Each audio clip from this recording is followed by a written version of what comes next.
നമസ്കാരം. സിനിമാ മേഖലയിലെ സ്ത്രീകളുടെ പ്രശ്നങ്ങൾക്ക് പരിഹാരങ്ങൾ നിർദ്ദേശിക്കുന്ന ഹേമ കമ്മിറ്റി റിപ്പോർട്ട് പുറത്തുവിടാൻ ഹൈക്കോടതി പറഞ്ഞ സമയം നാളെ അവസാനിക്കുകയാണ്. റിപ്പോർട്ട് പൊതുസമൂഹം ചർച്ച ചെയ്യണമെന്ന കോടതി പറഞ്ഞിട്ടും പുറത്തുവിടുന്നത് സർക്കാർ താമസിപ്പിച്ചതിന് പിന്നാലെയാണ് നടി രഞ്ജിനി കോടതിയെയും സർക്കാരിനെയും സമീപിച്ചത്. മൊഴി നൽകിയ തന്റെ ആശങ്ക പരിഹരിച്ചു വേണം റിപ്പോർട്ട് പുറത്തുവിടാൻ എന്ന വാദമാണ് രഞ്ജിനിക്ക്. നാളെ രാവിലെ 10 മണിക്ക് ഹൈക്കോടതി രഞ്ജിനിയുടെ ഹർജി പരിഗണിക്കുകയാണ്. കോടതി ഹർജി തള്ളിയാലും സ്വീകരിച്ചാലും റിപ്പോർട്ട് പുറത്തുവിടാനുള്ള സർക്കാരിന്റെ ആത്മാർത്ഥതയിൽ സംശയമുണ്ട്. സ്ത്രീ സമത്വത്തിനും സ്ത്രീ മുന്നേറ്റത്തിനും പ്രാധാന്യം നൽകുന്നു എന്ന് അവകാശപ്പെടുന്ന ഇടതു സർക്കാർ, വനിതാ മതിൽ തീർത്ത പിണറായി സർക്കാർ സിനിമയിലെ സ്ത്രീയുടെ അന്തസ്സിന് വില കൽപ്പിക്കും.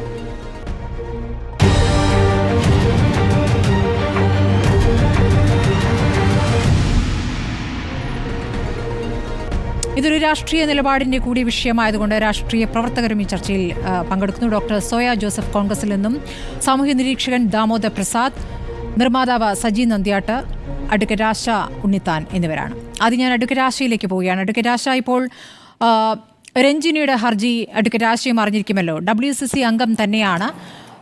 താൻ ചില കാര്യങ്ങൾ മൊഴിയായി നൽകിയിട്ടുണ്ട്. ആ മൊഴി ഏതു രൂപത്തിലാണ് പുറത്തു വരിക എന്നറിയില്ല. അത് തനിക്ക് ദോഷം ചെയ്യുമോ, താൻ പറഞ്ഞ കാര്യങ്ങൾ ആർക്കെതിരെയാണ് പുറത്തു വരുന്ന രൂപത്തിലാകുമോ റിപ്പോർട്ട് പുറത്തു വരിക, ഇതൊക്കെയാണ് അവരുടെ ഒരു ആശങ്കയായി പറയുന്നത്.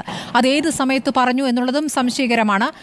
WCCയിൽ തന്നെ അംഗമായിട്ടുള്ള, WCCയുടെ നിലപാടിന് വിരുദ്ധമായ നിലപാട് സ്വീകരിക്കുന്ന ഒരു അംഗം എന്ന നിലയ്ക്ക് യഥാർത്ഥത്തിൽ ഒരു കമ്മിറ്റി മൊഴിയെടുക്കുമ്പോൾ അതിൻ്റെ ഒരു നടപടിക്രമം എങ്ങനെയാണ്?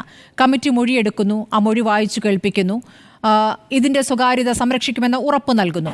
അത് വായിച്ച് കേൾപ്പിച്ച് ഒപ്പിടിക്കുക എന്നൊരു രീതിയുണ്ടോ? എങ്ങനെയാണ് കമ്മിറ്റി അത് ഈ മൊഴിയെടുക്കൽ പൂർത്തിയാക്കുന്നത്? അഡ്വക്കേറ്റ് ആശ, ഇത് കമ്മീഷനാണോ കമ്മിറ്റിയാണോ എന്ന് ആദ്യം ഒരു തർക്കം ഉണ്ടായിരുന്നു. കമ്മിറ്റിയാണ് എന്ന് പറഞ്ഞ നിലയ്ക്ക് ഇപ്പോൾ അവര് ചെയ്തിരിക്കുന്ന പ്രൊസീജിയർ അനുസരിച്ചിട്ട് മൊഴിയെടുക്കുകയും അതുപോലെ തന്നെ മൊഴിയെടുക്കുന്നതിന്റെ കൺസെന്റ് ഫോം കൂടി സൈൻ ചെയ്ത് മേടിക്കുകയാണ് ചെയ്തിരിക്കുന്നത്. പിന്നെ മൊഴി വായിക്കാൻ കൊടുത്തിട്ട് അത് വായിച്ചു നോക്കി ശരി എന്ന രീതിയിൽ മറ്റേ കോടതിയിലോ പോലീസ് സ്റ്റേഷനിലോ പകർത്തുന്ന പോലെയുള്ള സംഗതി ഉണ്ടായിട്ടില്ല. അല്ല, മൊഴി പറഞ്ഞ ശേഷം ഒപ്പ് വാങ്ങുന്നുണ്ട് അല്ലേ? അതായത് കൺസെന്റ് ഫോം ഇത് ഉപയോഗിക്കാൻ വേണ്ടിയിട്ട്, അതായത് പഠനത്തിന് വേണ്ടി ഉപയോഗിക്കുന്നു എന്ന സംഗതിയിൽ ഈ പർപ്പസ് ഓഫ് ദ കമ്മിറ്റി അതിനു വേണ്ടി ഇത് ഉപയോഗിക്കാം എന്നൊരു കൺസെന്റ് ഫോം കൊടുത്തിട്ടുണ്ട്. ഞാൻ മനസ്സിലാക്കുന്ന ആദ്യം മുതൽ തന്നെ ഇത് സ്വകാര്യത സംരക്ഷിക്കുമെന്ന ഉറപ്പ് നൽകി തന്നെയാണ് മൊഴിയെടുക്കുന്നത്. അതായത് ആരോപണ വിധേയരിൽ നിന്നായാലും ആരോപണം ഉന്നയിക്കാൻ വന്നവരിൽ നിന്നായാലും ആ രൂപത്തിലാണ് മൊഴിയെടുത്തതെന്നാണ് ഞാൻ മനസ്സിലാക്കുന്നത്. അപ്പോൾ ഈ സ്വകാര്യത സംരക്ഷിക്കും എന്നുള്ളത് ആദ്യം മുതലേ കേൾക്കുന്ന കാര്യമാണ്. പക്ഷെ പിന്നെ എന്താണ് ഈ അവസാന നിമിഷത്തിലും അതിലാണ് ആശങ്ക? ഇതിൽ വേറൊരു വളരെ നിയമപരമായ ഒരു പ്രധാനപ്പെട്ട കാര്യം എന്ന് പറഞ്ഞാല്, ആരുടെ മൊഴിയായാലും ഇപ്പൊ നമ്മൾ ആശങ്കപ്പെടുന്നത് അല്ലെങ്കിൽ മൊഴി കൊടുത്ത ആളുകൾ ആശങ്കപ്പെടുന്നത് അവരുടെ നേരെ നടന്ന ഹറാസ്മെന്റുകൾ, പ്രത്യേകിച്ച് കാസ്റ്റിംഗ് കൗച്ച് എന്നൊക്കെ പറയുന്ന സെക്ഷൽ ഹറാസ്മെന്റ് പോലത്തെയുള്ള അവരെ സ്വകാര്യതയെ ബാധിക്കുന്ന ഒരു കാര്യം. അല്ലാതെ അവരുടെ എന്താ പറയാ സാലറിയുടെ ഹൈക്കോ അല്ലെങ്കിൽ മറ്റ് അസൗകര്യങ്ങളൊക്കെ ആണെങ്കിൽ അത് പൊതുവെ കോമൺ ആയിട്ടുള്ള ആൾക്കാരുടെ എല്ലാവരും ഒരുപോലെ ഷെയർ ചെയ്യുന്നതായിരിക്കും. ഇതൊരു പേഴ്സണലി ഉള്ള ഒരു അറ്റാക്ക് കൂടിയാണ്. അപ്പൊ ഇത്തരം കാര്യങ്ങൾ പുറത്ത് പറയില്ല എന്ന് കമ്മീഷനോ കമ്മിറ്റിയോ ആരും പ്രത്യേകമായി ഉറപ്പ് പറയേണ്ടതില്ല. കാരണം അങ്ങനെ പറയുന്നത് ക്രൈമാണ്. അപ്പൊ ഞാൻ ക്രൈം ചെയ്യില്ല, നിങ്ങളെ ഞാൻ കൊല്ലില്ല, അല്ലെങ്കിൽ നിങ്ങളെ ഇങ്ങനെ ചെയ്യില്ല എന്ന് പറഞ്ഞിട്ട് നമ്മൾ ഒരിക്കലും ഒരു വീടിന്റെ അകത്തേക്ക് ഒരാളെ കയറ്റില്ലല്ലോ. അതുപോലെയാണ്. സോ ഇത് എവിഡന്റ് ആണ്, ഇന്ത്യയിൽ ജീവിക്കുന്ന എല്ലാവർക്കും എവിഡന്റ് ആണ്. ഒരു ക്രൈം ചെയ്യില്ല എന്നൊരു ഉറപ്പൊന്നും ആർക്കും എഴുതി കൊടുക്കേണ്ട കാര്യമില്ല. എന്നിട്ട് പോലും മനുഷ്യരുടെ പ്രത്യേകിച്ച് അന്തസ്സിനെ, ഡിഗ്നിറ്റിയെ ബാധിക്കുന്ന ഒരു വിഷയമായതുകൊണ്ട്, അവരുടെ സ്വകാര്യത വളരെ പ്രധാനമായതുകൊണ്ടും എല്ലാത്തിലും കൺസെന്റ് ഫോം സൈൻ ചെയ്ത് ഇത് ഇന്നാവശ്യത്തിന് ചെയ്യുമെന്ന് പറഞ്ഞ് നിങ്ങളുടെ കൃത്യമായി തന്നെ ഐഡന്റിറ്റി കൺസീൽ ചെയ്യും, ഒരു വിഷയം ഉണ്ടാവില്ല എന്ന് ഉറപ്പ് നൽകി. അതുകൂടാതെ ഇത് കോടതിയിൽ വന്ന സമയത്തും കോടതിയും ഉറപ്പ് നൽകുകയാണ്. വിവരാവകാശ കമ്മീഷൻ മുൻപേ ഉറപ്പ് നൽകിയിരിക്കുന്നു, കോടതിയും ഉറപ്പ് നൽകിയിരിക്കുകയാണ്. പ്രൈവസി എന്നത് വളരെ കൃത്യമായി ശ്രദ്ധിക്കേണ്ട ഒരു കാര്യമാണ്. അതുകൊണ്ട് തന്നെയാണ് എഡിറ്റ് ചെയ്യപ്പെട്ടിട്ടുള്ള ഒരു വേർഷനാണ് നമുക്ക് വിവരാവകാശ പ്രകാരം കിട്ടുന്നതുള്ളൂ. അത്രമേൽ ഉറപ്പ് വന്നു കഴിഞ്ഞ നിലയ്ക്ക് പിന്നെയും ആശങ്ക ഉണ്ടാവാൻ പാടില്ല എന്ന് നമുക്ക് പറയാം. അതാണ് സ്വാഭാവികമായിട്ടുള്ള സംഗതി. പക്ഷെ ഒരു മനുഷ്യൻ വന്ന് പറയുകയാണ് എനിക്ക് ആശങ്കയുണ്ട് എന്ന് പറഞ്ഞാൽ, ഒരു മനുഷ്യന്റെ മനസ്സിലെ ആ ആപ്രിഹെൻഷൻ ജനിക്കുന്ന നിമിഷം എപ്പോ, എന്തുകൊണ്ട്, അവരുടെ ജീവിത സാഹചര്യം, അവരുടെ പേഴ്സണൽ മറ്റ് വിഷയങ്ങൾ. അപ്പൊ അവർ പറയുന്ന ഒരു സംഗതി എന്താ വെച്ചാല് WCC ഇതിന്റെ സ്റ്റേറ്റ്മെന്റിന്റെ പകർപ്പ് നമുക്ക് ലഭ്യമാക്കി തരുമെന്നും അതുപോലെ തന്നെ എന്തിനാണോ കമ്മിറ്റി നിർദ്ദേശങ്ങൾ നൽകിയിരിക്കുന്നത് ആ നിർദ്ദേശങ്ങൾ നമ്മൾ ഷെയർ ചെയ്യുമെന്നും അവർ പ്രതീക്ഷിച്ചു. പക്ഷേ WCC അങ്ങനെയൊന്നും ഇല്ലാതെ അങ്ങനെ ഒരു പ്രത്യേകമായ ഓർഡർ വാങ്ങാത്ത കാരണം കൊണ്ടാണ് ഈ ഓർഡർ വന്നതിന് ശേഷം എനിക്ക് എന്റെ മൊഴി ഞാൻ വായിച്ചില്ലല്ലോ, ഞാൻ കൊടുത്ത മൊഴി തന്നെയാണോ റിപ്പോർട്ടിൽ വന്നിരിക്കണേ, എനിക്ക് കാണാൻ പറ്റിയില്ലല്ലോ എന്നുള്ള വിഷമങ്ങളൊക്കെ അവർക്ക് ഫീൽ ചെയ്യുന്നതും അവർ കോടതിയെ സമീപിക്കുന്നു. അപ്പൊ ഒരു മനുഷ്യന്റെ നിലയിൽ, സ്ത്രീ എന്ന നിലയിൽ പ്രത്യേകിച്ചും അവർക്ക് അങ്ങനെ അപ്രിഹെൻഷൻ ഉണ്ടായാൽ ഉറപ്പായി നിയമപരമായ സംവിധാനത്തിന്റെ മുന്നിൽ വരിക എന്നുള്ളതാണ് അവർക്കുള്ള ഏക റെമഡി. അവർ ആ റെമഡിയിലേക്കാണ് എത്തിയിരിക്കുന്നത്, അത് സീക്ക് ചെയ്യാനാണ് വന്നിരിക്കുന്നത്. അപ്പൊ റെമഡി അവർ സീക്ക് ചെയ്യുന്നു. അപ്പൊ നിങ്ങൾക്ക് ഒരു ആശങ്ക അല്ലെങ്കിൽ നിങ്ങളിലാണ് ഫേസ് ചെയ്യുന്നത്, നിങ്ങളാണ് ഹേർട്ട് ചെയ്യപ്പെടുന്നത്. അപ്പൊ ഉണ്ടെങ്കിൽ അതിന് മറ്റാർക്കും തടസ്സം പറയാൻ പറ്റില്ല, കോടതിക്ക് തടസ്സം പറയാൻ പറ്റില്ല. പിന്നെ ആകെയുള്ള സംഗതി എന്ന് പറഞ്ഞാല് ഇങ്ങനെ ഒരു കാര്യം കോടതിയിൽ വരാൻ പോകുന്നല്ലേ ഉള്ളൂ എന്ന് സർക്കാർ വിചാരിക്കുകയും എന്നിട്ട് ആ കോടതിയിൽ ഞങ്ങൾ എന്തായാലും ഇത് പബ്ലിഷ് ചെയ്യാണ്, കാരണം നിലവിലുള്ള ഓർഡർ അനുസരിച്ച് സ്റ്റേ ഇല്ല, നമുക്ക് പബ്ലിഷ് ചെയ്യാവുന്നതാണല്ലോ എന്ന രീതിയിൽ സർക്കാർ പബ്ലിഷ് ചെയ്തിരുന്നെങ്കിൽ ഈ രഞ്ജിനി മാഡത്തിന്റെ ഈ ഹർജി ഇൻഫ്രക്ചസ് ആയിട്ട്, അതായത് കോസ് ഓഫ് ആക്ഷൻ കഴിഞ്ഞു പോയി, അതായത് ഇത് പബ്ലിഷ് ചെയ്ത് കഴിഞ്ഞു, ഇനി അവർ പറഞ്ഞിട്ട് കാര്യമില്ല, ഒരു റെമഡി അവർക്ക് കിട്ടാൻ പോകുന്നില്ലല്ലോ, അപ്പൊ ഇൻഫ്രക്ചസ് ആവും. അപ്പൊ അങ്ങനെ ഒരു സംഗതി ഒരു സ്ത്രീ ഒരു സ്വകാര്യതയുമായി ബന്ധപ്പെട്ടുകൊണ്ട് അല്ലെങ്കിൽ സീരിയസ് ആയിട്ടുള്ള ഒരു കാര്യമായി ബന്ധപ്പെട്ടുകൊണ്ട് വരുമ്പോൾ അത് കേട്ടില്ല കണ്ടില്ല എന്ന് അടിക്കാൻ ഒരു സർക്കാർ പാടില്ല. ഒന്ന്. രണ്ടാമത്തെ കാര്യം എന്ന് പറഞ്ഞാല് ഓൾറെഡി ജുഡീഷ്യറിയും ലെജിസ്ലേച്ചറും തമ്മിൽ വളരെ കൃത്യമായി തന്നെ ഷെയറിംഗ് ഉണ്ട്. നമുക്കറിയാം സെപ്പറേഷൻ ഓഫ് പവർ ആണ് ഇതെല്ലാം തന്നെ. പക്ഷെ ലെജിസ്ലേച്ചറിൽ നിർദ്ദേശിക്കപ്പെട്ട ഒരാളാണ് ജുഡീഷ്യറിയിലെ നമ്മുടെ ഗവൺമെന്റ് ലീഡേഴ്സും പ്രോസിക്യൂട്ടേഴ്സ് ആയിട്ടൊക്കെ ഇരിക്കുന്നത്, അഡ്വക്കേറ്റ് ജനറലൊക്കെ ആയിട്ടിരിക്കുന്നത്. അപ്പൊ അവര് കൃത്യമായി തന്നെ ഇത് ഇൻഫോം ചെയ്യും ലെജിസ്ലേച്ചറിനെ. അപ്പോൾ സർക്കാരിന്റെ എക്സിക്യൂട്ടീവിന്റെയും ഇത് വിവരം കിട്ടുകയാണ്. അപ്പോൾ എക്സിക്യൂട്ടീവിന്റെ ഒരു ഉത്തരവാദിത്തമായി മാറുകയാണ് മാനിക്കുക എന്നുള്ളത്. കാരണം കോടതിയുടെ പരിഗണനയിൽ ഇരിക്കുന്ന ഒരു സംഗതി, ഇത് ഞങ്ങൾ ഇന്ന് പബ്ലിഷ് ചെയ്താൽ കോടതിക്ക് പോലും ഒന്നും ചെയ്യാൻ പറ്റാത്ത അവസ്ഥ വരും. സോ അങ്ങനെ ഒരു മാനിക്കൽ, അതായത് ഒരു സെപ്പറേഷൻ ഓഫ് പവറിനെ മാനിച്ചുകൊണ്ട് തന്നെയാണ് അവരത് പബ്ലിഷ് ചെയ്യാതിരുന്നത് എന്നും കൂടി നമുക്ക് വായിക്കാവുന്നതാണ്. ഇങ്ങനെ നോക്കുന്ന സമയത്ത് ഇപ്പൊ നിലവിലുള്ളത് വലിയ വിഷയമായിട്ട് നമുക്ക് തോന്നേണ്ടതില്ല. എല്ലാ സൈഡും പ്രൊട്ടക്ട് ചെയ്യപ്പെടുക തന്നെ വേണം, അല്ലാതെ മറ്റാരുടെയൊക്കെയോ ജീവിതങ്ങളോ അവരുടെ നാണക്കേടുകളോ ഒന്നുമല്ല. എക്സ്പ്ലോയിറ്റ് ചെയ്ത ആളുകൾ പുറത്തു വരികയാണ് തന്നെ വേണം. എക്സ്പ്ലോയിറ്റ് ചെയ്യപ്പെടാതിരിക്കാനായിട്ട് ഈ മുഴുവൻ പ്രശ്നങ്ങൾക്ക് പരിഹാരമാകുന്ന നിയമനിർമ്മാണം വരണം. ശരി, എക്സ്പ്ലോയിറ്റ് ചെയ്ത ആളുകളുടെ പേര് വിവരങ്ങൾ പുറത്തു വരികയല്ല, അങ്ങനെ ഒരു സാഹചര്യം ഇനി സംഭവിക്കാതിരിക്കുക, അതാണ് ഇപ്പോൾ നിലവിൽ എല്ലാവരും ആഗ്രഹിക്കുന്നത്. സിനിമാ മേഖലയിലെ സ്ത്രീകൾ പ്രത്യേകിച്ച് ആഗ്രഹിക്കുന്നത്. കാരണം ഇത് ഇന്നും ഇന്നലെയും തുടങ്ങിയതല്ല, മരിച്ചു പോയവരുണ്ട്, ഇപ്പോൾ ജീവിച്ചിരിക്കുന്ന വൃദ്ധരായ ആളുകളുണ്ട്. അപ്പോൾ അതൊരു കാലങ്ങളായി തുടരുന്ന ഒരു രീതിയാണ്. ഈ രീതിക്ക് മാറ്റം വരിക എന്നുള്ളതാണ് ഏറ്റവും പ്രധാനപ്പെട്ട ആവശ്യം. സജി നന്ദിയാട്ട്, റിപ്പോർട്ട് പുറത്തു വരുന്നതിനെ ഭയക്കുന്നുണ്ടോ താങ്കൾ?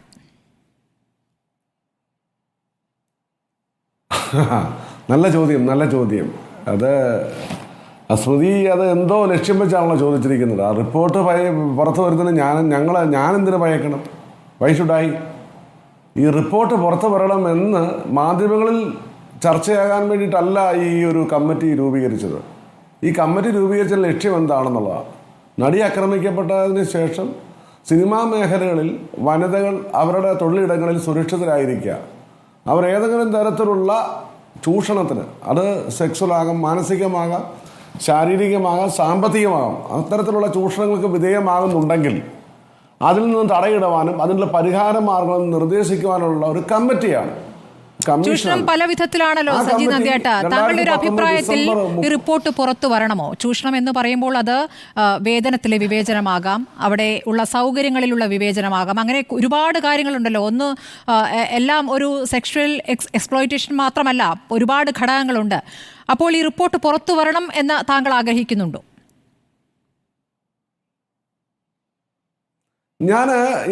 ഞാൻ ആഗ്രഹിക്കുന്ന റിപ്പോർട്ട് പുറത്തു വരുന്നതിന് അപ്പുറം ഈ സ്ത്രീകൾ അനുഭവിക്കുന്ന പ്രശ്നങ്ങൾ സിനിമാ മേഖലകളിൽ ഉണ്ട് എങ്കിൽ അത് പരിഹരിക്കാനുള്ള റിപ്പോർട്ടാണിതെങ്കിൽ അത് പരിഹരിക്കാൻ സർക്കാർ ആദ്യം നടപടിയെടുക്കണം. സർക്കാരിൻ്റെ കൈവശമുണ്ട്. അപ്പോൾ 1,31,00,000 രൂപ മുടക്കി ജസ്റ്റിസ് ഹേമ കമ്മീഷൻ പഴയ സ്റ്റാറായ ശാരദ ഉൾപ്പെടുന്ന ഒരു കമ്മിറ്റിയെ രൂപീകരിക്കുകയും ഇവരെ പലപ്പോഴായി വിളിക്കുകയും തിരുവനന്തപുരത്തും എറണാകുളത്തും വിളിച്ചു വരുത്തുകയും ഇങ്ങനെ പരാതിയുള്ളവരും ഇതിനകത്തെ കാര്യങ്ങൾ പൾസ് മനസ്സിലാക്കുകയും എന്തൊക്കെയാണ് സിനിമാ മേഖല നടക്കുന്നതെന്നൊക്കെയുള്ള ഒരു ധാരണ ഉണ്ടാക്കുകയും അവരോട് മൊഴി വാങ്ങുകയും ചെയ്തിട്ടുണ്ട്. ആ സാഹചര്യത്തിൽ ഇതിനകത്ത് പരിഹാരമാണ് എൻ്റെ ഫസ്റ്റ് കൺസേൺ. കാരണം ചർച്ചയാകുന്നത് കൊണ്ട് നമുക്ക് പ്രയോജനമില്ല. ഈ പരിഹാര നിർദ്ദേശങ്ങൾ പുറത്തേക്ക് വരണ്ടേ സജി നന്ദിയാട്ട? പരിഹാര നിർദ്ദേശങ്ങൾ പുറത്തേക്ക് വരണ്ടേ? ഹൈക്കോടതി എന്താണ് പറഞ്ഞത്? സജി പാറയിൽ എന്ന നിർമ്മാതാവിന്റെ ഹർജി തള്ളിക്കൊണ്ട് ഹൈക്കോടതി പറഞ്ഞത് ഇത് പൊതുസമൂഹം ചർച്ച ചെയ്യണം എന്നാണ്. അല്ല, അത് ലാസ്റ്റ് സ്റ്റേജിൽ വന്ന കാര്യമാണ്. ഞാൻ പറഞ്ഞത് പുറത്ത് വരണ്ട എന്ന അഭിപ്രായം എനിക്കില്ല. ഞാൻ പറയുന്നത് രണ്ട് കാര്യങ്ങളാണ്. ഒന്ന്, ഇപ്പോൾ WCC തന്നെയാണ് ഇതിന്റെ പരാതി കൊടുത്തവർ. അതിലെ ഒരു അംഗമാണ് രഞ്ജിനി പറഞ്ഞ ഭാഗം എന്താണ്? താൻ കൊടുത്ത മൊഴി, ഇന്നലെയൊക്കെ പറഞ്ഞ് മൊഴി കൊടുത്തത്, താൻ കൊടുത്ത മൊഴി പൂർണ്ണമായി ഉണ്ടോ എന്നറിയാൻ രഞ്ജിനിക്ക് അവകാശമുണ്ട്. താൻ കൊടുത്ത മൊഴി അല്ല, അതിനപ്പുറം ഏതെങ്കിലും തരത്തിലുള്ള അതിശയോക്തിയോ അതല്ലെങ്കിൽ ഏതെങ്കിലും കൂട്ടിച്ചേർക്കലുകളോ അനക്സേഷനോ ഉണ്ടായിട്ടുണ്ടോ എന്നറിയാൻ രഞ്ജിനിക്ക് അവകാശമുണ്ട്. അതാണ് മൊഴി രേഖപ്പെടുത്തലിന്റെ സ്വഭാവം എന്ത് എന്ന് ഞാൻ ആദ്യം തന്നെ അഡ്വക്കേറ്റ് ആശയോട് ചോദിച്ചത്. അതുകൊണ്ടാണ് മൊഴി പറയുന്നു, അതിനുശേഷം കൺസെന്റ് ഒപ്പിട്ട് കൊടുക്കുകയാണ്. ഞാൻ ഇന്ന കാര്യങ്ങളാണ് പറഞ്ഞതെന്ന് അവർക്കറിയാം. ആരാണോ മൊഴി എടുക്കുന്നതെന്നും പ്രധാനമല്ലേ സജി നന്ദിയാട്ട്? ഈ 3 അംഗങ്ങളെ വിശ്വാസത്തിലെടുക്കേണ്ടതുണ്ട്. ആ 3 അംഗങ്ങൾ സമൂഹത്തിൽ ബഹുമാന്യരായ ആളുകളാണ്. ഒരു കമ്മിറ്റി എന്ന് പറയുന്നത് സാധാരണ കമ്മിറ്റി അല്ലല്ലോ. അല്ല, അത് രഞ്ജിനിയോട് ചോദിക്കേണ്ട ചോദ്യമാണ്. നമ്മൾ ഇതിന് കൺസേൺ അല്ല. കാരണം ഞാൻ പറയട്ടെ, രഞ്ജിനിക്ക് അതിൽ ആശങ്കയുണ്ട്. കാരണം എന്താ രഞ്ജിനി പറഞ്ഞിരിക്കുന്നത്? ഇന്നലെ നമ്മൾ ചർച്ചകൾ, രഞ്ജിനിയുടെ പല ഇന്റർവ്യൂസും ഇന്നലെ 2-3 ചാനൽ ഞാൻ ഒരുമിച്ച് രഞ്ജിനിയോട് ചർച്ച ചെയ്ത ആളാണ്. ആശാ ഉണ്ണിത്താനും നമ്മളോടൊപ്പം ഉണ്ട്. അവർ പറയുന്നത് നമുക്കറിയുള്ളൂ. അവരെന്താ പറഞ്ഞിരിക്കുന്നത്? തനിക്ക് ആശങ്കയുണ്ട്, താൻ പറയാത്ത കാര്യങ്ങൾ അതിലുണ്ടോ, താൻ പറഞ്ഞ കാര്യങ്ങൾ അതിലില്ലായ്കയുണ്ടോ എന്നുള്ള ആശങ്ക അവർക്ക് പറയുമ്പോൾ അവർ WCCയുടെ ഭാഗമാണ്. ഈ WCC എന്ന് പറയുന്ന ആൾക്കാർക്ക് പോലും ഈ പൊതുസമൂഹത്തിലേക്ക് ചർച്ച ചെയ്യണമെന്ന ഉദ്ദേശത്തോടെ അല്ല അവർ മൊഴി കൊടുത്തത്. അവരുടെ പ്രൈവസി അവിടെ സേഫ് ആണെന്ന് ഉറപ്പിച്ച് അവർ എന്തിനാണ് ഇതിന് റെമഡി കണ്ടെത്തുക എന്നുള്ളതാണ്. പിന്നെ ചർച്ച ചെയ്യണം, പൊതുസമൂഹത്തിലേക്ക് വരണമെന്ന് ആഗ്രഹിക്കുന്നതിന് ഹൈപ്പ് കൊടുക്കുന്നത് മാധ്യമങ്ങളാണ്. മാധ്യമങ്ങൾ അവരുടെ ഡ്യൂട്ടി ചെയ്യുന്നു. പക്ഷേ ഇവിടെ നമുക്കറിയാം, വിവരാവകാശ നിയമപ്രകാരം ഇത് ലഭിക്കണമെന്ന് പറഞ്ഞു കൊടുക്കുന്നതിൽ മുൻപന്തി നിൽക്കുന്നതിൽ മാധ്യമങ്ങളുണ്ട്. കാരണം മാധ്യമങ്ങൾക്ക് ഡാറ്റ വേണം, നമുക്ക് ചർച്ചകൾ നടത്താൻ വേണ്ടിയിട്ടും. സിനിമാ മേഖലയിലായതുകൊണ്ട് കൂടുതൽ സെൻസേഷണൽ വാർത്തകളാകുമ്പോൾ ജനങ്ങൾ കൂടുതൽ കാണും, കേൾക്കും എന്നുള്ളത് കൊണ്ട് മാധ്യമങ്ങൾ അതിനൊരു അട്രാക്ഷൻ കാണിക്കുന്നു. മറിച്ച് ഞാൻ ചോദിക്കുന്നത് ഒറ്റ ചോദ്യമേ ഉള്ളൂ. ഇതിനു മുമ്പ് 2 കമ്മിറ്റി റിപ്പോർട്ടുണ്ട്. മാധ്യമങ്ങൾ ഈ വിഷയം ചർച്ച ചെയ്യുന്നത് അതിലെ ഇക്കിളി കഥകൾ കേൾക്കാനല്ല ശ്രീ സജി നന്ദിയാട്ട്. അങ്ങനെയുള്ളവരുണ്ടാകുമായിരിക്കാം. ഈ WCC രൂപീകരിച്ചത് എങ്ങനെയാണെന്നും പിന്നീട് WCC എങ്ങനെയാണ് സർക്കാരിനെ സമീപിച്ചതെന്നുള്ളതൊക്കെ അതൊരു ചരിത്രം താങ്കൾക്ക് അറിയാവുന്നതാണല്ലോ. താങ്കളിലേക്ക് വരാം. ശ്രീ ദാമോദർ പ്രസാദ്, ഇതിൽ ഇപ്പോൾ സർക്കാരിൻ്റെ ആത്മാർത്ഥത സംശയകരമാണ്. കാരണം ഈ റിപ്പോർട്ട് നൽകിയ ശേഷം, റിപ്പോർട്ടിൽ ഇപ്പോൾ 4.5 വർഷമായല്ലോ സർക്കാർ അടയിരിക്കുന്നത്. അപ്പോൾ ഈ ഘട്ടത്തിൽ റിപ്പോർട്ട് ആവശ്യപ്പെട്ടുകൊണ്ട് ചില മാധ്യമപ്രവർത്തകർ സർക്കാരിനെയാണ് ആദ്യം സമീപിക്കുന്നത്, സാംസ്കാരിക വകുപ്പിനെയാണ്. പക്ഷേ റിപ്പോർട്ട് നൽകുന്നില്ല. അങ്ങനെയാണല്ലോ വിവരാവകാശ കമ്മീഷനെ സമീപിക്കുന്നത്. വിവരാവകാശ കമ്മീഷൻ സർക്കാരിനോട് ആവശ്യപ്പെടുമ്പോഴും അത് നൽകാൻ ആദ്യം മടിക്കുകയാണ്. പിന്നീട് ചില ഭാഗങ്ങൾ മാറ്റിക്കൊണ്ട്, ചില ഭാഗങ്ങൾ ഒഴിവാക്കിക്കൊണ്ട്, ചില പേജുകൾ ഒഴിവാക്കിക്കൊണ്ട് ആ റിപ്പോർട്ട് വിവരാവകാശ കമ്മീഷന് നൽകുന്നു. അതിനുശേഷം സാംസ്കാരിക വകുപ്പ് മന്ത്രി പലപ്പോഴായി നടത്തിയ പ്രതികരണങ്ങൾ നമ്മുടെ മുന്നിലുണ്ട്. ഇന്നലെ നടത്തിയ പ്രതികരണം നമ്മുടെ മുന്നിലുണ്ട്. ഇന്നലെ അദ്ദേഹം പറഞ്ഞു, ആർക്കാണ് ഇത്ര ധൃതി എന്ന്, എന്തിനാണ് ഈ വെപ്രാളം എന്ന് ചോദിക്കുന്നു. അത് കഴിഞ്ഞ് അദ്ദേഹം പറയുന്നത് റിപ്പോർട്ട് പുറത്തുവിടണം എന്നുള്ളത് വ്യക്തി താല്പര്യമാണെന്ന്. അങ്ങനെയാണെങ്കിൽ സർക്കാർ എന്താണ് ഈ റിപ്പോർട്ട് കൊണ്ട് ഉദ്ദേശിക്കുന്നത്? ദാമോദർ പ്രസാദ്. ബഹുമാനപ്പെട്ട സാംസ്കാരിക വകുപ്പ് മന്ത്രിയുടെ ഈ കാര്യത്തിൽ റിപ്പീറ്റഡ് ആയിട്ടുള്ള അഭിപ്രായ പ്രകടനം ശ്രദ്ധിച്ചിട്ടുണ്ട്. സർക്കാരിനൊന്നും ചെയ്യാനില്ല, സർക്കാരിൽ ഒരു നിലപാടില്ല. സർക്കാർ നിലപാട് വേണ്ട വിഷയമാണത്. സാംസ്കാരിക വകുപ്പ് മന്ത്രി ഉത്തരവാദിത്ത പൊസിഷനിലിരിക്കുന്ന സമയത്ത്, റെസ്പോൺസിബിൾ പൊസിഷനിൽ സമയത്ത്, ഭരണഘടന മുതൽ നമ്മുടെ കേരള വിദ്യാഭ്യാസത്തെക്കുറിച്ചൊക്കെ വളരെ വ്യക്ത അഭിപ്രായം പറയുന്ന ഒരാൾ, ഈ തൊഴിലാളി പ്രശ്നത്തെക്കുറിച്ച് പറഞ്ഞ അഭിപ്രായം എന്ന ആൾ, ഒരു ഇൻഡസ്ട്രിക്കകത്തുള്ള വർക്ക് പ്ലേസ് ഹരാസ്മെൻറ്റുമായി ബന്ധപ്പെട്ട് നിരവധി പോരാട്ടങ്ങളുടെ നിയമചരിത്രവും ഒരുപക്ഷെ അറിയാൻ ബാധ്യതപ്പെട്ട ഒരാൾ, ഒരു സർക്കാരിൻ്റെ ഒരു വകുപ്പ് മന്ത്രി നിരുത്തരവാദ അഭിപ്രായം പറയാം. സർക്കാർ നിലപാട് വേണം, സർക്കാർ നിലപാട് വേണ്ട വിഷയമാണത്. കാര്യം അതിൻ്റെ ഭാഗമായിട്ടാണ് ഈ ജസ്റ്റിസ് ഹേമ അവരുടെ നേതൃത്വത്തിലും ബഹുമാനപ്പെട്ട നടി ശാരദ നേതൃത്വത്തിലൊക്കെ ഒരു കമ്മിറ്റി രൂപീകരിക്കുന്നത്. ആ കമ്മിറ്റി രൂപീകരണവുമായി ബന്ധപ്പെട്ട ഒരു ചരിത്രം നമുക്കുണ്ട്. അത് നമ്മൾ മറക്കണ്ട. ആ കമ്മിറ്റി രൂപീകരണ ശേഷം എന്തൊക്കെ തരത്തിലുള്ള ഹരാസ്മെൻറ്റ് റിപ്പോർട്ട് ചെയ്യപ്പെട്ടു നമുക്കറിയാം. ഇതിന് ശേഷം എത്ര തരത്തിലുള്ള ഹരാസ്മെൻറ്റ് റിപ്പോർട്ട് ചെയ്യപ്പെട്ടു, നടനും നിർമ്മാതാവുമായ ആൾക്കാർക്ക് ഹരാസ്മെൻറ്റ് റിപ്പോർട്ട് ചെയ്യപ്പെട്ടു. ഇതൊക്കെ കേരളം നടക്കുന്ന കാര്യങ്ങളല്ലേ, ഇതൊക്കെ മാധ്യമങ്ങൾ റിപ്പോർട്ട് ചെയ്യപ്പെട്ട കാര്യങ്ങളല്ലേ. സെൻസേഷണൽ വശങ്ങൾ ഉണ്ടായിരിക്കാം, ഇല്ലയെന്ന് പറയുന്നത്. പക്ഷേ ഉത്തരവാദിത്തപ്പെട്ട മാധ്യമങ്ങൾ സെൻസേഷണലൈസ് ചെയ്യില്ല എന്ന് തന്നെയാണ് ഞാൻ വിശ്വസിക്കുന്നത്. പക്ഷേ ഇതിൻ്റെ അകത്ത് പ്രധാനപ്പെട്ട കാര്യം എന്ന് പറയുന്നത് ഇൻഡസ്ട്രിയാണ്. ഇൻഡസ്ട്രിക്കകത്ത് നടക്കുന്ന വിവേചനം, ഇൻഡസ്ട്രിക്കകത്ത് നടക്കുന്ന ഡിസ്ക്രിമിനേഷനും അതുപോലെ ഹരാസ്മെൻറ്റും അപ്പോൾ ഇതൊരു പബ്ലിക്കിന് അത് എങ്ങനത്തെ ഇൻഡസ്ട്രി, വലിയൊരു പബ്ലിക്കായ ഇൻഡസ്ട്രി, പബ്ലിക്കിന് വലിയ ഇൻട്രസ്റ്റഡ് ഇൻഡസ്ട്രിയും കൂടിയാണത്. അതിൻ്റെ പുറത്താണ് ഇൻട്രസ്റ്റ് നിലനിൽക്കുന്നത് തന്നെ. അത്ര പോലും നമ്മൾ സാമത് വേണം. പക്ഷേ സത്യത്തിൽ ഇപ്പോൾ സംഭവിച്ചെന്താണ്, ഈ റിപ്പോർട്ട് പ്രസിദ്ധീകരിച്ചിട്ടുണ്ടാവുന്നതിനേക്കാൾ വലിയ പ്രത്യാഘാതങ്ങളുടെ രീതിയിലാണ് ഇപ്പോൾ കാര്യം നടക്കുന്നത്. കാര്യം ഇത് പ്രസിദ്ധീകരിക്കാത്തതിൻ്റെ പേരിൽ എന്തൊക്കെയോ ഉണ്ടോ നമുക്കറിയില്ല. ദുരൂഹതയുണ്ട്, ഇതിൽ നിക്ഷിപ്ത താല്പര്യങ്ങളുണ്ട്. ഗവൺമെൻറ് തന്നെ പ്രതിസ്ഥാനത്താണ്. നമുക്കറിയാവുന്ന വിധത്തിൽ എന്തൊക്കെ ചർച്ചകൾ എന്താ പറയുക അനൗപചാരിക രീതിയിൽ നടക്കുന്നുണ്ട്. ആഗ്രഹിക്കുന്നവരുടെ ചെവിയിലേക്ക് റിപ്പോർട്ടിലെ പ്രധാനപ്പെട്ട കാര്യങ്ങൾ എത്തിയിട്ടുണ്ട് എന്നാണ് ഞാൻ മനസ്സിലാക്കുന്നത് ദാമോദർ പ്രസാദ്. അതുകൊണ്ടാണ് റിപ്പോർട്ട് പുറത്തു വരാത്തത്. തീർച്ചയായിട്ടും അങ്ങനെ വശമുണ്ടായിരിക്കും. അതെനിക്ക് അത് ഒരുപക്ഷെ സ്മൃതി പറഞ്ഞ ശരിയായിരിക്കും. എനിക്ക് അതിനെക്കുറിച്ച് വ്യക്തത ധാരണയില്ല അതെങ്ങനെ. പക്ഷേ എങ്കിലും അത്ര സമ്മർദ്ദം ഉണ്ടാവും. ഇതിൽ വേറൊരു കാര്യം നോക്കാം. ഒരു സിവിൽ റിസർച്ച് ഓർഗനൈസേഷൻ അല്ലെങ്കിൽ സിവിൽ സൊസൈറ്റി ഓർഗനൈസേഷൻ WCC തൻ്റെ നിലപാട് വ്യക്തമായിട്ട് അവതരിപ്പിച്ചു. രഞ്ജിനി ഈ വൈകിയ വേളയിൽ പോയതിനെക്കുറിച്ചുള്ള എന്തുകൊണ്ടാണെന്നൊരു അവ്യക്തത നിൽക്കുന്നുണ്ടെങ്കിൽ നേരത്തെ തന്നെ അവർക്ക് വ്യക്തമായിട്ട് അറിയുന്ന കാര്യമാണ്. അവർ മുഴുവെടുക്കുമ്പോൾ സ്റ്റേറ്റ്മെൻറ്റ് ഒപ്പുപിടിക്കുമ്പോൾ ഇപ്പോൾ അഡ്വക്കേറ്റ് ആശംണിത്തിന് അതിൻ്റെ നടപടിക്രമം വിശദീകരിച്ചു. പക്ഷേ ഒരു എന്താ പറയുക അതിൻ്റെ അകത്ത് ഇപ്പോൾ എന്താ പറയുക ഒരു വിഷയം എന്ന് പറഞ്ഞാൽ അവരുടെ പ്രൈവസി സംരക്ഷിക്കാനും അതിൻ്റെ റെമഡിയൽ മെഷേഴ്സിനെ കുറിച്ച് അറിയാനുള്ള ആവശ്യമുള്ള കാര്യം അടിയേറി കിട്ടുന്നു. പക്ഷേ ഇത്രയും കാലം വൈകിയ റിപ്പോർട്ടാണ്. ഇത്രയും കാലം എന്തുകൊണ്ട് വൈകി നമ്മൾ ചർച്ച ചെയ്യേണ്ട ഒരു കാലഘട്ടത്തിലാണ്. ഇത്രയും കാലം പ്രധാനപ്പെട്ട ഇൻഡസ്ട്രിയെ ബന്ധപ്പെട്ട് ഒട്ടനവധി വിഷയങ്ങൾ ഉണ്ടാവുകയും നിരന്തരമായി ഉണ്ടായിക്കൊണ്ടിരിക്കുമ്പോൾ ആ ഇൻഡസ്ട്രിക്കകത്ത് നടക്കുന്ന പ്രശ്നത്തെക്കുറിച്ച് എന്തുകൊണ്ട് വൈകി എന്നൊരു ഗൗരവമായ പ്രശ്നം നിലനിൽക്കുന്നുണ്ട്. മറുവശം നമ്മൾ നോക്കുകയാണെങ്കിൽ ഇതിൻ്റെ അകത്ത് ഉത്തരവാദപ്പെട്ട സംഘടനകൾ, ഈ നമ്മുടെ ഈ ഫിലിം ഇൻഡസ്ട്രിയിൽപ്പെട്ട സംഘടനകൾ, അവരെ നിരുത്തരവാദിത്വം നോക്കൂ. അവരല്ലേ ഈ 21 നൂറ്റാണ്ടിൽ ഈ പഴഞ്ചൻ അഭിപ്രായങ്ങളും ഈ 10, 50, 60 കൊല്ലം മുമ്പുള്ള അഭിപ്രായം പിടിച്ചടക്കുന്ന പുരുഷാധിപതികൾ ഈ ഒരു തരം അവർക്കൊരു നിലപാട് വേണ്ട ഈ കാര്യത്തിൽ. വലിയ മിടുക്കന്മാരും വലിയ ആൾക്കായിട്ടാണ് അവർക്ക് ഇത് ടെലിവിഷനിൽ എന്താ പറയുക സിനിമകളിൽ പ്രത്യക്ഷപ്പെടുന്നത്, എല്ലാ സ്ഥലത്തും പ്രത്യക്ഷപ്പെടുന്നത്. ഇവർക്ക് നിലപാട് വേണ്ടേ? ഇവർ വ്യക്തിയായിട്ട് പറയണ്ടേ? അതിൽ പഠിപ്പ് വരുന്ന ആൾക്കാരുണ്ടല്ലോ, നല്ല വിദ്യാഭ്യാസ ആൾക്കാർ, അവരൊരു നിലപാട് സ്വീകരിക്കേണ്ടത്. ഇത് പുറത്ത് വിടണമെന്നും ഇത് പുറത്ത് വിടുക എന്ന് പറയുമ്പോൾ സെൻസേഷനലൈസ് ചെയ്യാൻ നല്ലതാണ്. ഇതിൻ്റെ അകത്ത് ഒരു ഇൻഡസ്ട്രിയാണ്. ഇൻഡസ്ട്രിക്കകത്ത് എങ്ങനെയാണ് വിഭജനം നിലനിൽക്കുന്നത് അത് മനസ്സിലാക്കാൻ പൊതുസമൂഹം ബാധ്യതയുണ്ട്. അതൊരു മാതൃകാപരമായ സ്റ്റെപ്പ് ഗവൺമെൻറ് എടുക്കുന്നത്. ഗവൺമെൻറ് അതുകൊണ്ട് അംഗീകാരം മാത്രമല്ല. അപ്പോൾ ഈ സാംസ്കാരിക വകുപ്പ് മന്ത്രി സ്മൃതി പറയുന്നത് ശരിയാണെങ്കിൽ ഏതൊക്കെയോ നിക്ഷിപ്ത താല്പര്യങ്ങൾക്ക് വിധേയപ്പെടുന്നോ സംശയിക്കാവുന്നതാണ്. അത് ശരിയായ നിലപാടാണ്. സർക്കാർ സ്ത്രീ സുരക്ഷ എന്നുള്ളത് ഇനി അവർ ലിഖിതമായി പറഞ്ഞില്ലേ, അവരെ പ്രചാരണ ക്യാമ്പയിനെ ഉപയോഗിക്കാനും ഇല്ലെങ്കിലും ശരി തന്നെ ഒരു സർക്കാർ നിലപാടായി മാറുന്നതാണ്. നമ്മൾ ഏത് ഘട്ടത്തിൽ സംസാരിക്കണം ആലോചിക്കണം. വെസ്റ്റ് ബംഗാളിലൊക്കെ നടക്കുന്ന ഒരു മെഡിക്കൽ കോളേജ് നടക്കുന്ന അതിഭീകരമായിട്ടുള്ള ഈ വർക്ക് പ്ലേസുമായി ബന്ധപ്പെട്ട് നടക്കുന്ന ഈ വാർത്തകൾ വരുന്ന സമയത്താണ് നമ്മൾ ഈ കാര്യങ്ങൾ ഡിബേറ്റ് ചെയ്ത് വൈകിപ്പിക്കുന്നത്. ഇത് ഉടനടി നടക്കേണ്ട തീരുമാനം. നമ്മൾ ഏത് കാലത്ത് ജീവിക്കുന്നത് അതും കൂടി ആലോചിക്കേണ്ടത്. ഏത് കാലത്താണ് നമ്മൾ ജീവിക്കുന്നത്? വളരെ പുതിയൊരു കാലം ജീവിക്കുമ്പോൾ എനിക്കൊണ്ട് പുതിയ തലമുറ ഫിലിം മേക്കേഴ്സും അല്ലെങ്കിൽ അങ്ങനെയുള്ള ആൾക്കാർക്ക് ഒരു പക്ഷേ ഇതിനെക്കുറിച്ച് കൃത്യം നിലപാട് അവർ പക്ഷേ ഇതിന് അനുകൂലമായിരിക്കും. ആൾക്കാരുടെ നിലപാടാണ് നമ്മൾ അങ്ങനെയുള്ള പുതുതലമുറയിലെ സംവിധായകരൊക്കെ അല്ലെങ്കിൽ നിർമ്മാതാക്കളാവട്ടെ അവരുടെ ഒക്കെ സിനിമാ സെറ്റുകളിൽ ICC ഉണ്ട് എന്നാണ് ഞാൻ മനസ്സിലാക്കുന്നത്. ഇപ്പോഴും ICC നടപ്പാക്കാത്തവരുമുണ്ട്.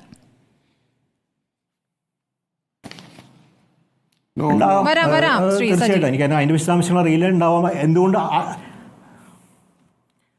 അതിൻ്റെ ഭാഗമായിട്ട് ഇവിടെ നിർബന്ധമായി വേണ്ട നിയമ നടപടികളിൻ്റെ അകത്ത് നമ്മൾ ആവശ്യപ്പെടുന്നുണ്ട്. WCC ആവശ്യപ്പെടുന്നുണ്ട്, സിവിൽ സൊസൈറ്റി ഓർഗനൈസേഷൻ ആവശ്യപ്പെടുന്നു, എല്ലാവരും ആവശ്യപ്പെടുന്നുണ്ട്. ഇതെന്തുകൊണ്ട് ഇൻഡസ്ട്രി ഇങ്ങനെ ഒരു പരിശുദ്ധ കേന്ദ്രമായി മാറി നിൽക്കുന്നത്? എന്തടിസ്ഥാനത്തിൽ? ഒരു വലിയ തോതിലെ പബ്ലിക് ഇൻഡസ്ട്രി. അപ്പോൾ നിയമനിർമ്മാണം അടിയന്തരമായി വേണ്ട ഒരു ആവശ്യം വരുന്നൊരു പ്രധാനപ്പെട്ട കാര്യത്തിൽ ഇത് നടപടിക്രമങ്ങളിലേക്ക് ഉടനെ വൈകിപ്പിക്കുകയല്ല, നടപടി പോകുന്നതാണ് ഒരു സർക്കാരിനെ സംബന്ധിച്ച് ഏറ്റവും പ്രധാനപ്പെട്ട കാര്യം. അത് വൈകിപ്പിക്കാൻ നിരുത്തരവാദിത്തപരമായ അഭിപ്രായം രേഖപ്പെടുത്തുക. ഞങ്ങൾക്ക് നിലപാടില്ല, നിങ്ങൾക്ക് എന്ത് വേണമെങ്കിൽ ആയിക്കോളൂ. എന്താണ് ഒരു മന്ത്രിയുടെ നിലപാടായിട്ട് അത്ഭുതം തോന്നുന്നു. ഏത് കാലത്ത് ജീവിക്കുന്നത്? ഇത്തരം റെസ്പോൺസിബിൾ സ്റ്റേറ്റ്മെന്റ് സർക്കാർ എങ്ങനെ പറ്റുന്നത് അത്ഭുതപ്പെടുത്തി പോകുക. കാര്യം റെസ്പോൺസിബിളായി പറയേണ്ട കാര്യം എന്നാണ് ഇന്നലെ മന്ത്രി പറഞ്ഞത്. ഡോക്ടർ സോയ ജോസഫിലേക്ക് വരാം. കാരണം ഇതൊരു രാഷ്ട്രീയ നിലപാട് കൂടിയാണ്. ഒന്നാം പിണറായി സർക്കാരിന്റെ കാലത്താണ് ഇങ്ങനെ ഒരു കമ്മിറ്റി രൂപീകരിച്ചത്. ഒന്നാം പിണറായി സർക്കാരിന്റെ കാലത്താണല്ലോ വനിതാ മതിലും. അപ്പോൾ നമുക്ക് ആ ചർച്ചയിലേക്ക് വരാം ഇടവേളയ്ക്ക് ശേഷം. ഡോക്ടർ സോയ ജോസഫിലേക്ക്. ഡോക്ടർ സോയ ജോസഫ്, ഇപ്പോൾ കോൺഗ്രസിന് റിപ്പോർട്ട് പുറത്തുവിടണം എന്നതാണ് ആഗ്രഹം എന്ന പ്രതികരണങ്ങൾ പല ഘട്ടത്തിലായി വന്നിട്ടുണ്ട്. പക്ഷേ ഇങ്ങനെ ഒരു കമ്മിറ്റി രൂപീകരിക്കുക, അതിനു മുമ്പ് WCC രൂപീകരണത്തിന് മുമ്പ് ഈ നടി ആക്രമിക്കപ്പെട്ട സംഭവത്തിൽ ഇവിടുത്തെ ഏറ്റവും പ്രധാനപ്പെട്ട നടൻ അറസ്റ്റിലാകുന്നത് അന്നത്തെ ഇടത് സർക്കാരിൻ്റെ ആർജവം കൊണ്ടാണ് എന്നതായിരുന്നു ഏറ്റവും പ്രധാനപ്പെട്ട വാദം. മാത്രമല്ല ഒന്നാം പിണറായി സർക്കാരിൻ്റെ കാലത്തെ വനിതാ മതിൽ, ശബരിമല പ്രവേശനവുമായി ബന്ധപ്പെട്ടുള്ള സ്ത്രീ പ്രവേശനവുമായി ബന്ധപ്പെട്ടുള്ള വിപ്ലവകരമായ നിലപാട്, ഇതൊക്കെ നമ്മുടെ മുന്നിലുണ്ട്. ഇപ്പോൾ രണ്ടാം പിണറായി സർക്കാർ ഈ വിഷയത്തിലെടുത്തിരിക്കുന്ന നിലപാടിനെ എങ്ങനെയാണ് കോൺഗ്രസ് കാണുന്നത്? അല്ല, തികച്ചും അപഹാസ്യമായിട്ടുള്ളൊരു കാര്യമായിട്ടാണ് ഞാനിതിനെ മനസ്സിലാക്കുന്നത്. കാരണം നമ്മൾ ഏറ്റവും, അല്ലെങ്കിൽ സിനിമ എന്ന് പറയുന്ന വലിയൊരു മേഖലയെ സംശുദ്ധമാക്കുക അല്ലെങ്കിൽ സംശുദ്ധീകരിക്കുക എന്ന് പറയുന്ന വലിയൊരു ഉദ്ദേശത്തോടു കൂടെ വന്നിട്ടുള്ളൊരു കമ്മിറ്റിയാണത്. ആ കമ്മിറ്റി ഒരു പഠന കമ്മിറ്റിയാണ്. ആ പഠന കമ്മിറ്റി അതിൻ്റെ റിപ്പോർട്ട് പഠിച്ച് അവതരിപ്പിക്കുന്നു. അപ്പോൾ അത് പഠിച്ച് മുന്നോട്ട് വെക്കുന്നത് ഈ പറയുന്നത് പോലെ, കാരണം അതിൻ്റെ ഒരു പർപ്പസിനെ തന്നെ ഇല്ലാതാക്കുകയാണ് സർക്കാർ. ഇതിൽ ആദ്യത്തെ കുറ്റവാളി സർക്കാരാണ്. ആ സർക്കാർ മുന്നോട്ട് വെക്കുന്നത് ഇതിൻ്റെ ഒരു പർപ്പസിനെ ഇല്ലാതാക്കുക എന്ന് പറയുന്ന ഒരൊറ്റ കാര്യമാണ് ചെയ്യുന്നത്. ഇത് വൈകിപ്പിക്കുക എന്നുള്ളതിലൂടെ. കാരണം നമുക്കറിയാം ഇത് വന്നത് എപ്പോഴാണെന്നും റിപ്പോർട്ട് സമർപ്പിക്കപ്പെട്ടത് എപ്പോഴാണെന്നും ഒക്കെ നമുക്കറിയാം. അതിനുശേഷം ഈ 19 വന്ന റിപ്പോർട്ട് ഈ 24 എത്തുമ്പോഴേക്കും ഇത് പുറത്തുവിടാൻ കഴിയുന്നില്ല എന്നുള്ളത് അങ്ങേയറ്റം നിരാശാജനകമായിട്ടുള്ള ഒരു കാര്യമായിട്ട് തന്നെയാണ് നമ്മൾ മനസ്സിലാക്കുന്നത്. അപ്പോൾ അത്തരത്തിലൊരു കാര്യം നിലനിൽക്കുമ്പോൾ അതിനപ്പുറത്തേക്ക് ഇത് വെറും ഈ പറയുന്നത് പോലെ ഇത് യഥാർത്ഥത്തിൽ ഇത് റിപ്പോർട്ട് പുറത്തു വരുന്നതിനേക്കാൾ അപകടകരമായിട്ടുള്ള മോശപ്പെട്ട സാഹചര്യത്തിലേക്കാണ് ഈ കാര്യങ്ങൾ കൊണ്ടുപോകുന്നത്. നിങ്ങളൊന്ന് ചിന്തിച്ചു നോക്കണം. കാരണം ഈ പറഞ്ഞു വെക്കുന്നത് എന്തോ കുറേ കഥകൾ അതിനകത്തുണ്ടെന്നും കുറേ നടിമാർ, അത് നടിമാർ മാത്രമേ ഉള്ളൂ, അല്ലെങ്കിൽ സിനിമ എന്ന് പറയുന്നത് കുറേ നടിമാർ നടന്മാർക്കോ നിർമ്മാതാക്കൾക്കെതിരെയോ സംവിധായകന്മാർക്കെതിരെയോ എന്തെങ്കിലുമൊക്കെ കുറേ കാര്യങ്ങൾ പറയുന്നു. ആ കാര്യങ്ങളൊക്കെ നാളെ വലിയ കഥകളായും വലിയ സെക്സ് ബോംബുകളായും ഒക്കെ പുറത്തു വരും. അത്തരത്തിലൊക്കെ ഏറ്റവും മോശപ്പെട്ട രീതിയിലേക്ക് റിപ്പോർട്ടിനെ കൊണ്ടുപോയതിൽ ആദ്യത്തെ പ്രതി സർക്കാരാണ്. അല്ലാതെ ഈ പറയുന്നത് പോലെ ഒരു സ്ത്രീകളുടെ ഒരു തൊഴിലിടത്തിൽ, സിനിമാ മേഖല എന്ന് പറയുന്ന കേരളത്തിലേക്ക് തന്നെ ഏറ്റവും പ്രധാനപ്പെട്ട ഒരു ഇൻഡസ്ട്രിയായി. കാരണം ഞാനും നിങ്ങളും ഉൾപ്പെടെയുള്ള ആളുകൾ ഇൻവോൾവ് ആണ്. മറ്റ് പല കാര്യങ്ങളും പോലെയല്ല. ഇപ്പോൾ ഞാൻ സിനിമ കാണുന്നു, സ്മൃതിയെ പോലെയാണ് നിങ്ങൾ സിനിമ കാണുന്നു, അല്ലെങ്കിൽ സിനിമയുമായി ബന്ധപ്പെട്ടിട്ടുള്ള എന്തെങ്കിലും കാര്യങ്ങൾ ചെയ്യുന്നു. അപ്പോൾ എല്ലായിടങ്ങളിലും കേരളത്തിലെയോ അല്ലെങ്കിൽ ഈ വ്യവസായവുമായി നേരിട്ട് ബന്ധപ്പെട്ട് നിൽക്കുന്ന, ആർട്ട് എന്നുള്ള രീതിയിൽ ബന്ധപ്പെട്ട് നിൽക്കുന്ന, സാമൂഹ്യമായി ഇതുമായി ബന്ധപ്പെട്ട് നിൽക്കുന്ന ഒരുപാട് ആളുകൾ ഇതിലുണ്ട്. അപ്പോൾ ഈ മേഖലയുമായൊക്കെ ബന്ധപ്പെട്ട് നിൽക്കുന്ന ആ തൊഴിലിടത്തിൽ നിയമവിരുദ്ധമായി വല്ലതും നടക്കുന്നുണ്ടോ? അത് ഈ പറയുന്നത് പോലെ സെക്ഷുവൽ അലിഗേഷൻസ് മാത്രമല്ല, മറ്റു മേഖലകളേത് പോലെയല്ല. തൊഴിൽ സുരക്ഷയുടെ കാര്യത്തിൽ നിയമപരമായി തന്നെ കോടതിയെ സമീപിച്ചുകൊണ്ട് ഒരു സുരക്ഷ നേടാനുള്ള സാധ്യതയും അവിടെ കുറവാണ്. കാരണം ഇപ്പോൾ ഒരു സിനിമയിൽ അഭിനയിക്കാൻ പോകുന്നു, ഒരു അഭിനേത്രി പോവുകയാണെന്ന് കരുതുക, 2-3 ദിവസം അഭിനയിക്കുന്നു. അഭിനയിച്ച ശേഷം ഈ പറയുന്ന മറ്റെന്തെങ്കിലും നമുക്ക് പറയാൻ പറ്റാത്ത മറ്റൊരു കാരണം കൊണ്ടായിരിക്കാം അവരവിടെ പ്രതിഷേധം അറിയിക്കുന്നു. അപ്പോൾ അവരുടെ അഭിനയം പോരാ എന്ന് പറഞ്ഞ് അവരെ ഒഴിവാക്കാമെന്നേ, ഒരു തടസ്സവാദം ഉന്നയിക്കാൻ പറ്റില്ല. പിന്നെ അവിടെ തൊഴിൽ സുരക്ഷയിൽ അവർ ആ സിനിമയിൽ നിന്ന് ഔട്ടാവുകയാണ്. ഈ പറയുന്നത് പോലെ ഫോർമൽ സെക്ടറിൽ നിൽക്കുന്ന ഒരു കാര്യമല്ല, ഒരു ഫോർമൽ സെക്ടറിൽ നിൽക്കുന്ന കാര്യമല്ല, ഒരു ഇൻഫോർമൽ സെക്ടർ എന്നുള്ള കണക്കിൽ. കാരണം രാവിലെ മുതൽ വൈകുന്നേരം വരെ തൊഴിൽ ചെയ്യുക എന്നൊന്നും സാധ്യമായിട്ടുള്ളൊന്നല്ല. അതിൻ്റെ സമയമോ അതിൻ്റെ സ്ഥലമോ അത് എവിടെയൊക്കെയാണ് നടക്കുന്നത് എന്നുള്ള അതിൻ്റെ ഇടങ്ങളൊന്നും നമുക്ക് സ്പെസിഫിക് ആയിട്ട് ഒരിടത്തും നിർണ്ണയിക്കാൻ പറ്റുന്ന ഒരു സാഹചര്യമല്ല. അതുകൊണ്ട് തന്നെയാണ്, കാരണം ഇതുമായി ബന്ധപ്പെട്ട് നമ്മൾ ചർച്ച ചെയ്യുമ്പോൾ ഇപ്പം ഇന്നലെ മുതിർന്ന സീനിയർ ആയിട്ടുള്ള ഡബ്ബിംഗ് ആർട്ടിസ്റ്റുകൾ ഉൾപ്പെടെയുള്ള ആളുകൾ അവർ പറയുന്നത് ഈ മൊഴി കൊടുത്ത 62 ആളുകൾക്കും ആശങ്കയുണ്ട്. ഒന്നാമത്തെ കാര്യം ഈ പറയുന്ന ആശങ്കകൾ, കാരണം ഇത് ഈ ആശങ്കകൾ ഉന്നയിച്ച 2-3 ആളുകൾ അവരൊക്കെ കടുത്ത സ്ത്രീപക്ഷവാദികളാണെന്നാണ് ഞാൻ ഇതുവരെ മനസ്സിലാക്കിയിരുന്നത്. പക്ഷെ അവർ ആശങ്കകൾ ഉന്നയിക്കുന്നതിൽ യാതൊരു ലോജിക്കുമില്ല. പിന്നെ അഡ്വക്കേറ്റ് ആശ പറഞ്ഞതുപോലെ അവർക്ക് അതിനുള്ള റൈറ്റ് ഉണ്ട്, ആ അവകാശത്തെ ഞാൻ നിഷേധിക്കുകയല്ല. പക്ഷേ ഈ പറയുന്നത് പോലെ ഒരു ജസ്റ്റിസ് എന്ന് പറയുന്നത് അവരൊരു ജുഡീഷ്യൽ പേഴ്സൺ ആയിരുന്നു. അതിൽ 2ാമത്തെ അംഗം ഒരു മുൻ IAS ഓഫീസറാണ്. അപ്പോൾ ഇവരൊക്കെ ഇതിന്റെ നിയമവശങ്ങൾ അറിയാതെയല്ല. ഒരു സ്ത്രീയുടെ മൊഴി രേഖപ്പെടുത്തുമ്പോൾ അതിന്റെ വിശ്വാസ്യത സൂക്ഷിക്കണമെന്നും അതിന്റെ സ്വകാര്യത സൂക്ഷിക്കണമെന്നും ഒക്കെ വളരെ കൃത്യമായി ബോധ്യമുള്ള ആളുകളാണ്. ഇൻഫർമേഷൻ കമ്മീഷൻ അതിനെപ്പറ്റി പറഞ്ഞിട്ടുണ്ട്, ഹൈക്കോടതി അതിനെപ്പറ്റി പറഞ്ഞിട്ടുണ്ട്.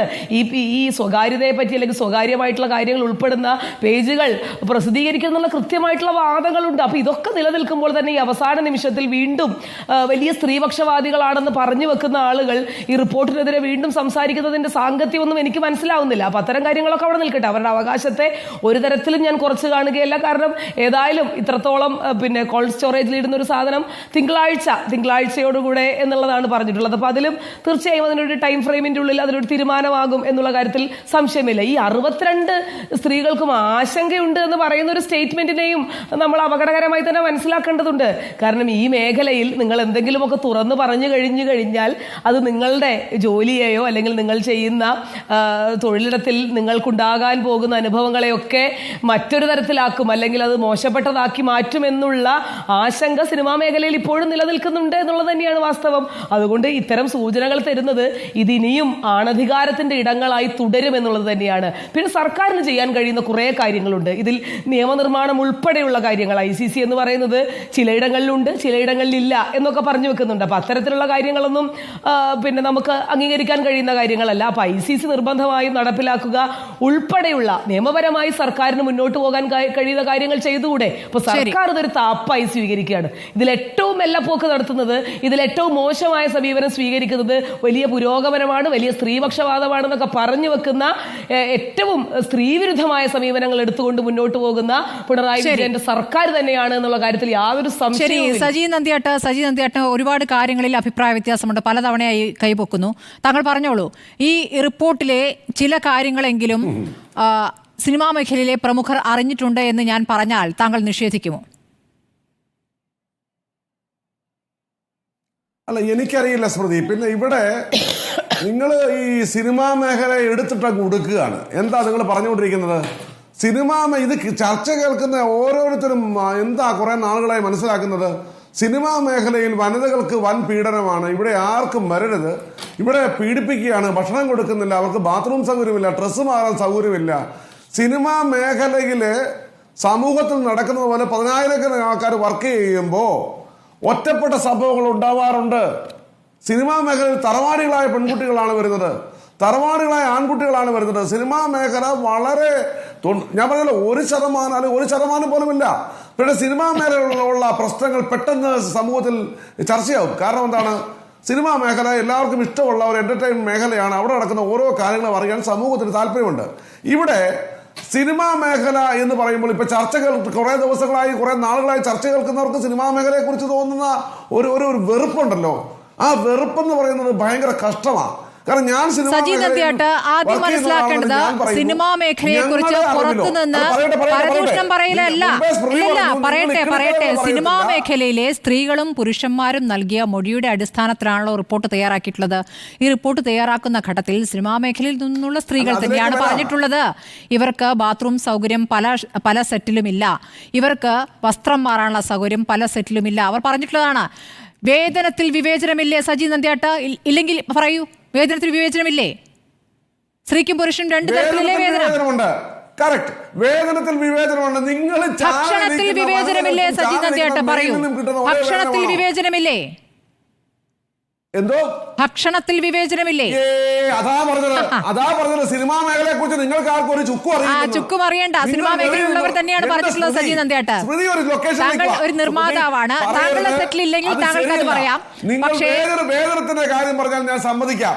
ഭക്ഷണത്തിൽ വിവേചനമുണ്ട് എന്ന് പറയുന്നത്, ഭക്ഷണത്തിൽ വിവേചനമുണ്ട് എന്ന് പറഞ്ഞത് സിനിമാ മേഖലയിൽ നിന്നുള്ള പ്രമുഖയായ ഒരു നടി തന്നെയാണ്. പറയട്ടെ സ്മൃതി, അത് ശരി, ഞാൻ മാറി നിൽക്കി കേട്ട സ്മൃതി, ഞാൻ ആത്മാർത്ഥമായിട്ടൊരു കാര്യം പറയാം. സിനിമാ മേഖലയിൽ ഒരു പ്രൊഡക്ഷൻ ഫുഡ് എന്ന് പറഞ്ഞാൽ എല്ലാവർക്കും ഒരേ ഫുഡാണ്. എൻ്റെ പൊന്ന് സ്മൃതി, ഇത് മനസ്സിലാക്ക്. അവിടെ എല്ലാവർക്കും ഒരേ ഫുഡാണ് കൊടുക്കുന്നത്. അത് നിങ്ങൾ എറണാകുളത്ത് ഒരു 12-13 സെറ്റിലേക്ക് വരുന്ന ഒരേ സ്ഥലത്താണ് ഫുഡ് വരുന്നത്. ഇങ്ങനെ പറയല്ലേ, ഒരിക്കലും ഇല്ലാത്ത വേതനത്തിന്റെ കാര്യം ഞാൻ സമ്മതിച്ചു, അങ്ങനെ പറയല്ലേ. രണ്ടാമത്തെ കാര്യം, സിനിമാ മേഖലയിൽ പെൺകുട്ടികൾക്ക്, വനിതകൾക്ക് യൂറിനൽ പോകാനായിട്ടൊരു സൗകര്യമില്ല. കഷ്ടം എന്ന് എനിക്ക് പറയാനുള്ളൂ. സിനിമാ മേഖലയിൽ സിനിമ എന്താ രഹസ്യമായി എടുക്കുക? ശൂന്യാകാശത്ത് വെച്ചെടുക്കുന്ന സാധനമാണോ? ഒരു 100-200 പേര് നിൽക്കുക ഒരു ഷോട്ട് എടുക്കുന്നത്. സിനിമ ഷൂട്ടിങ് കണ്ടിട്ടുണ്ടെങ്കിൽ എല്ലാവർക്കും അറിയാം. വേതനത്തിന്റെ കാര്യം ഞാൻ സമ്മതിച്ചു. സിനിമാ മേഖലയിൽ പലർക്കും പല രീതിയിലുള്ള ചൂഷണങ്ങൾക്ക് വിധേയമായിട്ടുണ്ട് പല ആൾക്കാരും എന്ന് പറഞ്ഞാൽ ഞാൻ സമ്മതിക്കാം. പക്ഷെ ഇല്ലാത്ത കാര്യം പറഞ്ഞാൽ സമ്മതിക്കാൻ ബുദ്ധിമുട്ടാണ്. അങ്ങനെ ഇല്ലാത്ത കാര്യമാണെങ്കിൽ റിപ്പോർട്ടിലെ ചില പരാമർശങ്ങൾ ഞങ്ങൾക്കും കിട്ടിയിട്ടുണ്ട് സജി നന്ദിയാട്ട്. അതിൽ പറയുന്ന ഒരു വാചകം, ഒരു മൊഴിയിലെ ഒരു വാചകം, പലരായി പറഞ്ഞിട്ടുള്ള മൊഴിയിലെ ഒരു വാചകം, സഹകരിക്കുന്നവർ എന്നൊരു പ്രത്യേകമായി തന്നെ എഴുതി ചേർത്തിരിക്കുകയാണ്. സിനിമാ മേഖലയിൽ സഹകരിക്കുന്ന നടിമാർ ലിസ്റ്റ് തന്നെ ഉണ്ടാക്കിയിട്ടുള്ളതാണ്. സഹകരണം എന്നുകൊണ്ട് എന്താണ് ഉദ്ദേശിക്കുന്നത് താങ്കൾക്ക് അറിയാമല്ലോ. അങ്ങനെ സഹകരിക്കാത്തവർ വേണ്ട എന്ന നിലപാടെടുക്കുന്ന സംവിധായകരുണ്ട്, നിർമ്മാതാക്കളുണ്ട്. അത് ഒരു പൊതു പ്രശ്നമായി പലരായി ഉന്നയിക്കുന്നു. ഇത് ഒരു കാര്യം. ഇത്തരം കാര്യങ്ങളൊക്കെ പുറത്തേക്ക് വരും എന്നുള്ളതാണ് ആശങ്ക. അതായത് സിനിമാ മേഖലയിൽ ഇങ്ങനെയൊക്കെയുണ്ട്. സഹകരിക്കുന്നവരെ സഹകരിപ്പിക്കാനായി വേറെയും ചില തന്ത്രങ്ങളുണ്ടത്രേ. വിദേശയാത്രകൾ, വിദേശത്ത് പരിപാടികൾ അവിടെ കൊണ്ടുപോയി അവിടെയാണ് സഹകരിക്കാത്തവരെ സഹകരിപ്പിക്കാനായി ഉള്ള സമ്മർദ്ദം ചെലുത്തുക. അതിനുശേഷം അവർ സഹകരിക്കുന്ന നടിയായി മടങ്ങിയെത്തും. ഇതൊക്കെയാണ് റിപ്പോർട്ടിൽ പറഞ്ഞിരിക്കുന്ന ഒരു കാര്യം. ഇതിനപ്പുറം കാര്യങ്ങൾ ഞങ്ങൾക്കും അറിയാം, റിപ്പോർട്ട് പുറത്തു വരുത്തരുത് എന്ന് ആഗ്രഹിക്കുന്ന പലർക്കും അറിയാം എന്നുള്ളതാണ് നമ്മുടെ മനസ്സിലാക്കൽ. സജി നന്ദിയാട്ട്, നിഷേധിക്കാനാകുമോ? തീർച്ചയായിട്ടും ഞാൻ നിഷേധിക്കും. കാരണമല്ല, ചില ഞരമ്പ് രോഗങ്ങൾ എല്ലാ സമൂഹത്തിലും എല്ലാ ഭാഗത്തുമുണ്ട്. സിനിമയിലുള്ളവരല്ല, അപ്പൊ സിനിമയിൽ അഭിനയിച്ച എല്ലാ നടിമാരും സഹകരിച്ചതിന്റെ പേരിൽ അഭിനയിച്ചു എന്നാണ് സ്മൃതി പറഞ്ഞതിന്റെ അർത്ഥം. അത് സിനിമാ മേഖലയിലെ വനിതകളെ മുഴുവൻ അപമാനിക്കലാണ്. അങ്ങനെ ഞരമ്പ് രോഗങ്ങൾ സമൂഹത്തിൽ പലയിടത്തുണ്ട്. സിനിമാ മേഖലയിൽ 1-2 പേരാണ് വർക്ക് ചെയ്യുന്ന സമയം 10,000 ആൾക്കാർ വർക്ക് ചെയ്യുമ്പോൾ ചില നരമ്പ് രോഗികൾ കാണാം. സംഘടനയെ കുറിച്ച് പറഞ്ഞു, സംഘടനയ്ക്ക് വടിയെടുത്തോണ്ട് ഞരമ്പ് രോഗികൾ ഈ മേഖലയിൽ വേണ്ട എന്ന് നിങ്ങൾ തീരുമാനിക്കാത്ത എന്തുകൊണ്ടാണ്? ഉറപ്പായിട്ടും ആ റിപ്പോർട്ട് അങ്ങ് പുറത്തു വരട്ടെ. ബഹുമാനപ്പെട്ട ഞാൻ പറയാൻ അവസരം തരൂ. മുട്ടിന്റെ തേങ്ങാപ്പുര പോലെ അടക്കിട്ട് എനിക്കൊന്നും പറയാൻ പറ്റില്ല. ഞാൻ സ്മൃതി ഒന്ന് പറയട്ടെ. നടി ആക്രമിക്കപ്പെട്ടതിന് ശേഷം സിനിമാ മേഖലയിൽ ഇങ്ങനെ പ്രശ്നങ്ങളുണ്ട്, ശുദ്ധീകരിക്കപ്പെടണം എന്നുള്ള ഉദ്ദേശത്തോടെ ബഹുമാനപ്പെട്ട ഹൈക്കോടതി കേരള വനിതാ കമ്മീഷനോട് പറഞ്ഞു, സിനിമാ മേഖലയിൽ ICC രൂപീകരിക്കണം. അങ്ങനെ വനിതാ commission film chamber of commerce എന്ന അപ്പെക്സ് ബോഡിയെ, സിനിമാ മേഖലയിലെ ഹൈക്കമാൻഡായ പോളിറ്റി ബ്യൂറോ ആയ ഫിലിം ചേംബർ ഓഫ് കൊമേഴ്സിനെ പരമേൽപ്പിക്കുന്ന ഉത്തരവാദിത്വം ശ്രീ G. സുരേഷ് കുമാർ ചെയർമാനായി ഈ സിനിമാ മേഖലയിലെ 7 സംഘടനകളിൽ 3 പേര് വെച്ച് സ്മൃതി ശ്രദ്ധിക്കണം. വെറുതെ അറിയാതെ ഓരോ കാര്യങ്ങൾ പറയുമ്പോൾ ഇത് അറിയാവുന്നവരെങ്കിലും പരിഹസിക്കുന്നു. അത് നിങ്ങൾ അറിയണം, അതുകൊണ്ട് പറയുന്നതാണ്. ജസ്റ്റ് ഒരു അറിയാൻ വേണ്ടി പറയാണ്, ജനങ്ങൾ കേൾക്കട്ടെ. 7 സംഘടനകളിൽ 3 പേരെ വെച്ച് 21 പേരുടെ സംഘടന, WCC ഉൾപ്പെടെ ഫിലിം ചേംബറിന്റെ അണ്ടറിൽ ഓരോ സിനിമാ പ്രോജക്റ്റും ഫിലിം ചേംബർ സൈൻ ചെയ്ത് അവർക്ക് അംഗീകാരം കൊടുക്കുമ്പോൾ ICC രൂപീകരിച്ചത് ഉറപ്പായ ലിസ്റ്റ് കിട്ടാതെ ഒരു സിനിമയ്ക്കും ഞങ്ങൾ അംഗീകാരം കൊടുത്തിട്ടില്ല 3 വർഷമായി. WCC പറയട്ടെ, WCC മെമ്പർ ഉണ്ട്, ഞാൻ അതിലുണ്ടല്ലോ. ഞാൻ ജനറൽ സെക്രട്ടറിയാണ് ഫിലിം ചേംബറിന്റെ. അതുപോലെ BR ജയിക്കൽ ഫിലിം ചേംബർ പ്രസിഡന്റ്. ഞങ്ങൾ ഒരു കമ്മിറ്റി ഉണ്ട്. പറയട്ടെ സുമതി, ജനം അറിയട്ടെ. ഈ സിനിമാ മേഖലയിൽ മോശപ്പെട്ട സംഭവങ്ങളൊക്കെ ഉണ്ടായിട്ടുണ്ടെങ്കിൽ അതോടൊപ്പം തന്നെ സിനിമാ മേഖല മൊത്തം അങ്ങനെ പറയല്ലേ, ഇപ്പോ വളരെ മോണിറ്ററിംഗ് ഉണ്ട്. പിന്നെ സിനിമാ സംഘടന സെറ്റില് ഈ പറഞ്ഞ മോണിറ്ററിംഗ് കമ്മിറ്റിയില് പരാതികൾ 3 വർഷമായി സ്മൃതിയോട് ഞാൻ പറയുന്നു, ഐ ബെറ്റ് യു, ഇത് റെക്കോർഡാണ്. 3 വർഷമായി ഒരു പരാതിയും കിട്ടിയിട്ടില്ല. നീ പരാതി പറയണം. പരാതി പറഞ്ഞാൽ സ്മൃതിയോട് ഞാൻ ഇപ്പോൾ ഇത് ഞാൻ പറഞ്ഞു, ഇത് തെളിവാണല്ലോ, ഇത് മായ്ച്ചു കളയാൻ പറ്റില്ല പെൻസിൽ പോലെ. ആ ആൾ സിനിമാ മേഖലയിൽ ഉണ്ടാവില്ല. That is our stand. ഞങ്ങൾക്ക് എന്ത് ചെയ്യാൻ പറ്റും? പിന്നെ ജുഡീഷ്യൽ പവർ ഞങ്ങൾക്കില്ല. ഞങ്ങൾക്ക് വടിയായിട്ട് ഓരോ സെറ്റ് നടക്കാൻ പറ്റില്ല. ഒരു പെൺകുട്ടി ഒരു സ്ഥലത്തും പീഡിപ്പിക്കപ്പെടാൻ പാടില്ല. ഒരു തരത്തിലുള്ള വിവേചനം, സാമ്പത്തിക തരത്തിൽ വിവേചനമുണ്ട്. ഉള്ളൊഴുക്കെന്ന് പറഞ്ഞ പടം മലയാളത്തിൽ എന്തോ നല്ല പടമാണത്. ഞാൻ ആ സിനിമ കണ്ടിട്ട് ഞാൻ സത്യം പറഞ്ഞു, ആ സിനിമയിൽ ഈ മലയാളികൾ എന്തുകൊണ്ടാണ് ആ സിനിമ അങ്ങനെയാണ് പ്രേക്ഷകർ അതിനെ നെഞ്ചോട് ചേർക്കാഞ്ഞത്? ആ പടത്തെ സ്ത്രീകൾക്ക് പ്രാധാന്യമുള്ള സിനിമ വരുന്നില്ല എന്ന് നിങ്ങളെല്ലാം പറഞ്ഞല്ലോ. സ്ത്രീകൾക്ക് പ്രാധാന്യമുള്ള പടങ്ങൾ, പഞ്ചാഗ്നി പോലുള്ള സിനിമകൾ, ആകാശം പോലുള്ള സിനിമകളൊക്കെ വന്നു, ജനം സ്വീകരിച്ചു. ഈ സ്ത്രീകൾക്ക് പ്രാധാന്യമുള്ള സിനിമയാണ് ഉള്ളൊഴുക്ക് സ്മൃതി. ഇവിടുത്തെ പ്രേക്ഷകർ അത് സ്വീകരിച്ചില്ല. എന്ന് പറഞ്ഞാൽ പൊട്ടിപ്പോയെന്ന് ഞാൻ പറയില്ല. ആ പടം മാക്സിമം കളക്ട് ചെയ്തെങ്കിലും അത് വലിയ കൊമേഴ്ഷ്യൽ വിജയമായില്ല, പക്ഷേ ബ്രേക്ക് ഈവനായി. പക്ഷെ ആ പടം എന്ത് നല്ല പടമാണ്. ആ പടത്തെ അപ്പൊ ഒരു പണം മുടക്കുന്ന പ്രൊഡ്യൂസർ സ്ത്രീപക്ഷമായി പടം എടുത്താൽ ആ പ്രൊഡ്യൂസർ അവസ്ഥ എന്താണ്? അപ്പൊ അതുകൊണ്ട് ഇത് ഞങ്ങളുടെ മാത്രം പ്രശ്നമാണ്. ഇത് സ്ത്രീപക്ഷ സിനിമകൾ വിജയിച്ച സാഹചര്യങ്ങൾ നമ്മുടെ മുന്നിലുണ്ട്. ആ നിലയ്ക്ക് ഞാൻ കൂടി പറയാം. അല്ലല്ല, എല്ലാം കൂടി ചേർത്ത് പറയല്ലേ ദാമോദർ പ്രസാദ്. ദാമോദർ പ്രസാദ് സർക്കാരിന്റെ നിലപാട്, ഒരു മറുപടിയോട് സമ്മതിക്കണം. വേഗം പറയൂ, ഒരു മറുപടി തരാൻ എനിക്ക് അവസരം തരണം. വേഗം പറയൂ. പറഞ്ഞു, സംഘടനകൾ അതിന്റെ റോള് ചെയ്യുന്നുണ്ട്. സംഘടനകളുടെ മെമ്പർമാരോട് കാര്യങ്ങൾ പറയുന്നുണ്ട്. പിന്നെ ഇദ്ദേഹം ഇവിടെ പറഞ്ഞു, എന്താണ് സിനിമാ മേഖലകളിലെ മുഴുവൻ പ്രശ്നങ്ങളും ഞങ്ങളാരും പ്രശ്നം ഉണ്ടാക്കുന്നില്ല. സിനിമാ മേഖല നന്നായി പോകണം. പ്രൊഡ്യൂസറോ ഡിസ്ട്രിബ്യൂട്ടറോ തിയേറ്ററുകാരാണ് പണം മുടക്കുന്നവർ. ഫിലിം ചേംബർ ഓഫ് കൊമേഴ്സ് അവർക്ക് സാമ്പത്തിക പ്രശ്നങ്ങളും സംഘടനകളായി നടക്കുന്നവരാ. അവർക്ക് ഇതിനൊന്നും സമയമില്ല. പക്ഷേ സിനിമാ മേഖലയിൽ ലക്ഷക്കണക്കിന് ആൾക്കാർ സിനിമാക്കാരാന്ന് പറഞ്ഞ ഏതെങ്കിലും തരത്തിലുള്ള കാസ്റ്റിംഗ് കോൾ നടത്തിയാൽ അവരെ ഞങ്ങളുടെ മുമ്പിൽ കൊണ്ടുവരണം. ഞങ്ങൾക്ക് ഇത് കണ്ടുപിടിക്കാൻ പറ്റുമോ? ഞങ്ങളുടെ മുമ്പിൽ കൊണ്ടുവന്ന സ്മൃതിയോട് പറയുന്നു, അവർ സിനിമയിൽ ഉണ്ടാവില്ല. ഇതിപ്പോ എന്താണ് ഉറപ്പ്? പിന്നെ ഈ പറഞ്ഞ കമ്മീഷന്റെ സിനിമാ മേഖല എന്ന് പറയുന്നത് നിർമ്മാതാക്കളും സംവിധായകരും നടീനടന്മാരും എല്ലാം ചേർന്നതാണല്ലോ. ഇതിൽ നിർമ്മാതാക്കൾ അങ്ങനെ മേലെ ഒരു കുഴപ്പത്തിലും പെടാതെ ഒരു കുഴപ്പവും ചെയ്യാതെ നിൽക്കുന്നു, ബാക്കിയുള്ളവരൊക്കെ കുഴപ്പക്കാരെന്ന രൂപത്തിൽ താങ്കൾ അതിനെ വ്യാഖ്യാനിക്കേണ്ട. താങ്കൾ ചെയ്യുന്നില്ലായിരിക്കാം, പക്ഷെ അങ്ങനെ ഉള്ള പ്രവണത അവിടെയുണ്ട്. അതിൽ നിർമ്മാതാക്കളുണ്ട്, സംവിധായകരുണ്ട്, നടന്മാരുണ്ട്, ടെക്നീഷ്യന്മാരുടെ എല്ലാം ഉണ്ട്. ഞാൻ അങ്ങനെ പറഞ്ഞില്ലല്ലോ. ഇല്ല, സജി നന്ദിയോട് ഇപ്പോൾ പറഞ്ഞ പ്രകാരം അതാണ് മനസ്സിലാക്കുന്നത്. ഞങ്ങൾ ഇവിടെയുണ്ട്, ഞങ്ങളുടെ മുന്നിലേക്ക് അല്ലല്ല, ഞങ്ങൾ ഇവിടെയുണ്ട്, ഞങ്ങളുടെ മുന്നിലേക്ക് കൊണ്ടുവരുമെന്ന് പറയുമ്പോൾ നിങ്ങളുടെ മുന്നിലാണ് ഈ കാലഘട്ടത്തിൽ ഇതൊക്കെ നടന്നത്. നിങ്ങളുടെ മുന്നിലാണ് ഈ കാലഘട്ടത്തിൽ ഇതൊക്കെ നടന്നത്. സജി നന്ദിയാട്ട് നടി ആക്രമിക്കപ്പെട്ട സംഭവത്തിൽ താങ്കളെടുത്ത നിലപാടൊക്കെ ഇവിടെ കേരളം കണ്ടതാണല്ലോ. ആ വിഷയത്തിലെടുത്ത നിലപാട് ഇവിടെ കേരളം കണ്ടതാണല്ലോ. താങ്കൾ ഏത് പക്ഷത്ത് നിൽക്കുന്നു? ആ നിലപാട് അതാണ് നിലപാട്. അത്രേ ഉള്ളൂ. ദാമോദർ പ്രസാദ്, ദാമോദർ പ്രസാദ്, താങ്കൾ എന്ത് കരുതുന്നു? ഈ റിപ്പോർട്ട് പുറത്തു വരുമോ? നാളെ ഇപ്പോൾ രഞ്ജിനിയുടെ ഹർജിയിൽ ഹൈക്കോടതി തീരുമാനമെടുക്കും. നേരത്തെ ഹൈക്കോടതി പറഞ്ഞിരിക്കുന്നത് പൊതുസമൂഹം ഈ റിപ്പോർട്ട് ചർച്ച ചെയ്യണമെന്നാണ്. ഇനിയിപ്പോൾ രഞ്ജിനി പറയുന്നത് പ്രകാരം മൊഴി നൽകിയ ആളെന്ന നിലയ്ക്ക്, അതായത് ഇര എന്ന രൂപത്തിൽ അവർ പറയുന്ന ആശങ്ക അത് അഡ്രസ്സ് ചെയ്യാൻ കോടതി തീരുമാനിച്ചാൽ അല്പം കൂടി സമയമെടുക്കുമായിരിക്കും. അവർക്ക് ആ റിപ്പോർട്ടിന്റെ പകർപ്പ് കൊടുക്കാനുള്ളൊരു സാവകാശം കൊടുക്കുമായിരിക്കും. ഈ സാവകാശമാണ് പ്രശ്നം. നേരത്തെ ഒരാഴ്ച സമയം കോടതി നൽകി. ഈ ഒരാഴ്ചക്കിടയിലാണ് ഈ ഹർജി അങ്ങോട്ട് പോകുന്നത്. ആരെങ്കിലും ഒന്ന് വേഗം എതിർക്കൂ എന്ന രൂപത്തിലാണ് സർക്കാർ അവിടെ നിൽക്കുന്നത്. കാരണം റിപ്പോർട്ട് പുറത്തു വിടാതിരിക്കാനുള്ള കാരണം തേടി നിൽക്കുന്നു എന്ന് വേണം ഇപ്പോൾ മനസ്സിലാക്കാൻ. അപ്പോൾ ഇത് പുറത്തു വരാനുള്ള സാധ്യത താങ്കൾ എത്രത്തോളം കാണുന്നുണ്ട്? ഈ നിയമത്തിന്റെ നൂലാമാലകൾ, കേസ് കെട്ടുകൾ, ഇത് കഴിഞ്ഞാൽ ഇനിയും ഹർജി കൊടുക്കാൻ ആളുകൾ വേറെയും ക്യൂവിലുണ്ടെന്ന് കേൾക്കുന്നു. എനിക്ക് തോന്നുന്നു എൻ്റെ കൂടെ ഒരു സംഭാഷണം കേട്ടത് തോന്നുന്നു ഈ പൊതുസമൂഹത്തിൻ്റെ വിമർശനം ഉണ്ടാകുമ്പോൾ ഒരു ക്ലാസിക് മറുപടി കേരളത്തിൽ ഇപ്പോൾ വരുന്നുണ്ട്. നിങ്ങൾക്ക് ചുക്കും അറിയില്ല. അതാണ് ഒരു ക്ലാസിക് സ്റ്റേറ്റ്മെൻറ്റാണ്. ചുക്ക് അറിയില്ല. എന്താണ് ഈ ചുക്ക് ചുണ്ണാമ്പൂവിൻ്റെ കാര്യം? ഇതിൻ്റെ അകത്ത് പൊതുസമൂഹത്തിൽ പ്രവർത്തിക്കുന്ന രാഷ്ട്രീയ പാർട്ടികളും സംഘടനയാണെങ്കിൽ പൊതുസമൂഹത്തിന് വിമർശനം വരും. സിനിമാ മേഖല അടച്ചാക്ഷേപിക്കാൻ അങ്ങനൊരു വ്യാജ കഥ അതൊക്കെ അതൊക്കെ വ്യാജ നെഗറ്റീവുകളാണ്. ഒരു സ്പെസിഫിക് വിഷയത്തെക്കുറിച്ച് ഒരു സ്പെസിഫിക് കാലഘട്ടത്തിൽ ഉയർന്ന സംഭവത്തിൻ്റെ പുറത്താണ് ഈ ചർച്ച ഉരുതിരിഞ്ഞതും അതിൻ്റെ പുറത്ത് കമ്മിറ്റി. അല്ലാതെ സിനിമ വൻ വിജയിച്ചില്ല. എത്ര സിനിമകൾ വിജയിച്ചു? ആൾക്കാർ സിനിമ അതൊന്നും സിനിമ ഇൻഡസ്ട്രിയും സിനിമയിൽ ആരെയും ബാധിച്ചിട്ടില്ല. പിന്നെ ഹാർവി വീൻസ്റ്റീനെ പോലുള്ള ആൾക്കാരുണ്ടാവും മലയാളത്തിൽ. അവർക്ക് ഭയം ഉണ്ടായിരിക്കും, സ്വാഭാവികം. അവരെ പോലെ ആൾക്കാർക്ക് വലിയ പ്രശ്നങ്ങളുണ്ടാവും, വലിയ ആശങ്കകളുണ്ടാവും. അത് പരിഹരിക്കാൻ അത് പരിഹരിക്കാൻ സമൂഹത്തിൻ്റെ ബാധ്യതയൊന്നുമില്ല. ഇവിടെ പ്രധാനപ്പെട്ട കാര്യം ഈ സർക്കാരിന് ഉത്തരവാദിത്തം തന്നെയാണ് ഇവിടെ പ്രധാനപ്പെട്ട ഒരു വിഷയം വരുന്നത്. ഇവിടെ കഴിഞ്ഞ വിഷയത്തിലൊരു കാര്യം ശ്രദ്ധിച്ചറിയാം. കഴിഞ്ഞ ജസ്റ്റിസ് ടി ജെ അരുണിൻ്റെ വിധിയിൽ സജി മോഹൻ പാറയിൽ കേസ് കൊടുത്തതിൽ ലോക്കൽ സ്റ്റാൻഡ് അദ്ദേഹത്തിന് ഇല്ലയെന്ന് വ്യക്തമാക്കിയിരുന്നു. അപ്പോൾ ലോക്കൽ സ്റ്റാൻഡിലുള്ള ഒരാളാണ് പുതിയതായിട്ട് പോയിട്ടുള്ള രഞ്ജിനി.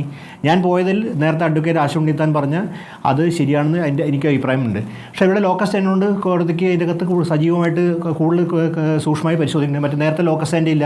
അപ്പോൾ അതിൻ്റെ അകത്ത് നമുക്ക് ചിലൊരു പാറ്റേണിലൊക്കെ കാണാൻ പറ്റാതിരിക്കുന്നുണ്ടാവാം സാധ്യത നമുക്ക് തോന്നുന്നു. ഇപ്പോൾ ലോക്കൽ സ്റ്റാൻഡിൽ ഒരാളാണ് വിഷയത്തിൽ പോയിട്ടുള്ളത്. കഴിഞ്ഞ ലോക്കൽ സ്റ്റാൻഡ് ഇല്ലെന്ന് കോടതി വിധിയിൽ കൃത്യമായിട്ട് പറഞ്ഞിട്ടുണ്ട്. ഇവിടെ പ്രധാനപ്പെട്ട കാര്യം സർക്കാർ ഇത് എത്രയോ മുമ്പ് എന്തുകൊണ്ടാണ് ഇത് പുറത്ത് വിടേണ്ടി വരുന്നത്? സെൻസേഷണലൈസ് ചെയ്യാനൊന്നും അല്ല ഇതിൻ്റെ അകത്ത്. അത് ഞാൻ 2 വോളിയുമുണ്ട്, ഞാൻ മനസ്സിലാക്കുന്ന ജഡ്ജ്മെൻറ്റ് 2 വോളിയുണ്ട്. അപ്പൻഡിക്സിലാണ് ഈ ബന്ധപ്പെട്ട് പല കാര്യങ്ങളുള്ളത്. അത് പുറത്ത് വിടേണ്ടത് ആവശ്യമില്ല. പ്രധാനപ്പെട്ട കാര്യം ഇതായി ബന്ധപ്പെട്ട് ഇൻഡസ്ട്രിയിൽ സ്പെസിഫിക് ആയിട്ട് ഒരു ചൂഷണമാണ്, എക്സ്പ്ലോയിറ്റേഷൻ. എല്ലാ ഇൻഡസ്ട്രിയിലും ഇത് പരിഹരിക്കപ്പെട്ടിട്ടുണ്ട്, അല്ലെങ്കിൽ നിയമം കൊണ്ടുവന്നിട്ടുണ്ട്. ഇത്രയും വലിയ ഇൻഡസ്ട്രിയിൽ ഇത്ര അനാർക്കി നടപ്പാക്കാൻ സർക്കാരിന് അതിൻ്റെ നിയമ നടപടികളിലേക്ക് കടക്കാൻ ബാധ്യത എല്ലാവരും സ്വാഗതം ചെയ്യും. ഉടനെ തന്നെ പുറത്ത് വിട്ടുകൊണ്ട് അതിലെന്താണ് പറഞ്ഞിട്ടുള്ളത് അറിയാനുണ്ട്. പിന്നെ സർക്കാരിനെ കുറിച്ച് solar commission report solar commission റിപ്പോർട്ടൊക്കെ 10 സമ്മേളനം നടത്തിയിട്ടല്ല മുഖ്യമന്ത്രി പുറത്ത് വിട്ടത്. അപ്പോൾ അങ്ങനെ കാര്യത്തിൽ കാര്യങ്ങൾ ജനങ്ങൾ അറിയിക്കേണ്ട പെട്ടെന്ന് ജനങ്ങളെ അറിയിക്കാനും ഒക്കെ ചില കാര്യങ്ങളിൽ വേഗമുണ്ട്, ചില കാര്യങ്ങളിൽ മെല്ലെ പൊക്കൊണ്ട് ഇതൊക്കെ ജനം കാണുന്നുമുണ്ട്. ഡോക്ടർ സോയയിലേക്ക് വരാം ഇടവേളയ്ക്ക് ശേഷം. അപ്പോൾ റിപ്പോർട്ട് വെളിച്ചം കാണുമോ? എന്താണ് നിങ്ങളുടെ പ്രതീക്ഷ? അല്ല, ഈ സർക്കാർ മുന്നോട്ട് വെക്കുന്ന നിലപാടുകൾ അത്ര നിഷ്കളങ്കമാണെന്ന് ചിന്തിക്കേണ്ട കാര്യമൊന്നും നമ്മളെ സംബന്ധിച്ചില്ല. നമ്മളെ സംബന്ധിച്ച് മാത്രമല്ല, പൊതുസമൂഹത്തെ സംബന്ധിച്ചുണ്ടാവുകയില്ല. കാരണം ആവശ്യമുള്ള റിപ്പോർട്ടുകൾ വേണ്ട സമയത്ത് കുറേ കൂടെയൊക്കെ അതിവൈകാരികതയൊക്കെ കലർത്തിക്കൊണ്ട് അവതരിപ്പിക്കാനൊക്കെ വളരെ കൃത്യമായി അറിയുന്ന ആളുകൾ തന്നെയാണ് ഇരിക്കുന്നത് എന്നുള്ള കാര്യത്തിൽ സംശയമൊന്നുമില്ല. ഇന്നലെ സാംസ്കാരിക വകുപ്പ് മന്ത്രി പറഞ്ഞതുപോലെ ഞങ്ങൾക്കിതുമായി ബന്ധമില്ല എന്ന് പറയുമ്പോൾ അത് അത്ര നിഷ്കളങ്കമായി വിഴുങ്ങാനൊന്നും കേരളത്തിലെ പൊതുസമൂഹം അത്ര ബുദ്ധിശൂന്യരൊന്നുമല്ല എന്ന് ആവർത്തിച്ച് പറയാൻ കൂടെ ഞാൻ ഈ അവസരം ഉപയോഗിക്കുകയാണ്. ഈ പറയുന്നത് പോലെ രഞ്ജിനി കൊടുത്ത ഹർജിയിൽ പോലും ഹൈക്കോടതി പറഞ്ഞിട്ടില്ല നിങ്ങൾ ഇത് സ്റ്റേ ചെയ്യണമെന്നോ നിങ്ങളിത് നിർത്തിവെക്കണമെന്നോ ഹൈക്കോടതി പറഞ്ഞിട്ടില്ല. സർക്കാർ അത്തരമൊരു ആവശ്യത്തെ മുൻകൂട്ടി കണ്ട് എന്നാൽ പിന്നെ അങ്ങ് വൈകിയേക്കാം എന്ന് പറഞ്ഞു വെക്കുന്ന ഒരു സാഹചര്യമാണുള്ളത്. അപ്പൊ അതുപോലും സർക്കാരിന് ചില നിക്ഷിപ്ത താല്പര്യങ്ങൾ ഉണ്ട് എന്നുള്ള കാര്യത്തിൽ സംശയമില്ല. അതിനെ സംരക്ഷിക്കാൻ വേണ്ടി തന്നെയാണ് ശ്രമിക്കുന്നത്. പിന്നെ ഇത് ആരെങ്കിലുമൊക്കെ തടസ്സപ്പെടുത്താൻ ശ്രമിക്കുന്നുണ്ടെങ്കിൽ ഈ പറയുന്നത് പോലെ അതിലെന്തെങ്കിലുമൊക്കെ ഉണ്ട്, അതിൽ ഇന്ന കാര്യങ്ങളൊക്കെ ഉണ്ട്, ഈ കോഴിയെ കട്ടവന്റെ തലയിൽ തൂവലുണ്ടോ എന്നുള്ള സംശയമാണ് പലർക്കും ഉള്ളത്. അപ്പൊ അത്തരത്തിൽ തൂവലുള്ളവരൊക്കെ പേടിയുണ്ടാകും എന്നുള്ള കാര്യത്തിൽ സംശയമില്ല. അപ്പൊ ആ തൂവലുള്ളവനെ സംരക്ഷിക്കാൻ വേണ്ടി സർക്കാർ കൂടെ കൂട്ടുപിടിക്കുന്നത് യഥാർത്ഥത്തിൽ അപഹാസ്യകരമായിട്ടുള്ള ഒരു കാര്യമാണ്. പ്രത്യേകിച്ചും ഒരു സ്ത്രീപക്ഷമായിട്ടുള്ള ചില മുന്നേറ്റങ്ങൾ ഉണ്ടാകട്ടെ, സാംസ്കാരികമായിട്ടുള്ള കുറെ മുന്നേറ്റങ്ങൾ ഉണ്ടാകട്ടെ എന്ന് നമ്മൾ ആഗ്രഹിക്കുന്ന അത്തരമൊരു കാലഘട്ടത്തിൽ, വളരെ പുരോഗമനപരമായി ചിന്തിക്കുന്ന ഒരു കാലഘട്ടത്തിൽ നിൽക്കുമ്പോൾ ഇത്തരത്തിൽ വലിയ ഇടതുപക്ഷം പുരോഗമന പക്ഷം എന്നൊക്കെ പറഞ്ഞു വെക്കുന്ന ആളുകൾ ഇതിനെ പിന്നോട്ടടിക്കാൻ ശ്രമിക്കുന്നത് യഥാർത്ഥത്തിൽ വലിയ നിരാശയുണ്ടാക്കുന്ന കാര്യങ്ങൾ തന്നെയാണ്. അത്രമേൽ അപഹാസ്യമായിട്ടുള്ള ഒരു കാര്യം തന്നെയാണ് എന്നുള്ള കാര്യത്തിൽ സംശയം. നാളെ രാവിലെ അറിയാം കോടതി രഞ്ജിനിയുടെ ഹർജിയിൽ എടുക്കുന്ന നിലപാട്, അത് കഴിഞ്ഞ് സർക്കാർ എടുക്കുന്ന നിലപാട്, ഇതൊക്കെ നമ്മുടെ മുന്നിൽ എത്തും. മണിക്കൂറുകളുടെ താമസമേ ഉള്ളൂ. വളരെ നന്ദി ചർച്ചയിൽ പങ്കെടുത്ത ഡോക്ടർ സോയ ജോസഫ്, ദാമോദർ പ്രസാദ്, സജി നന്ദ്യാട്ട്, അഡ്വക്കേറ്റ് ആശ.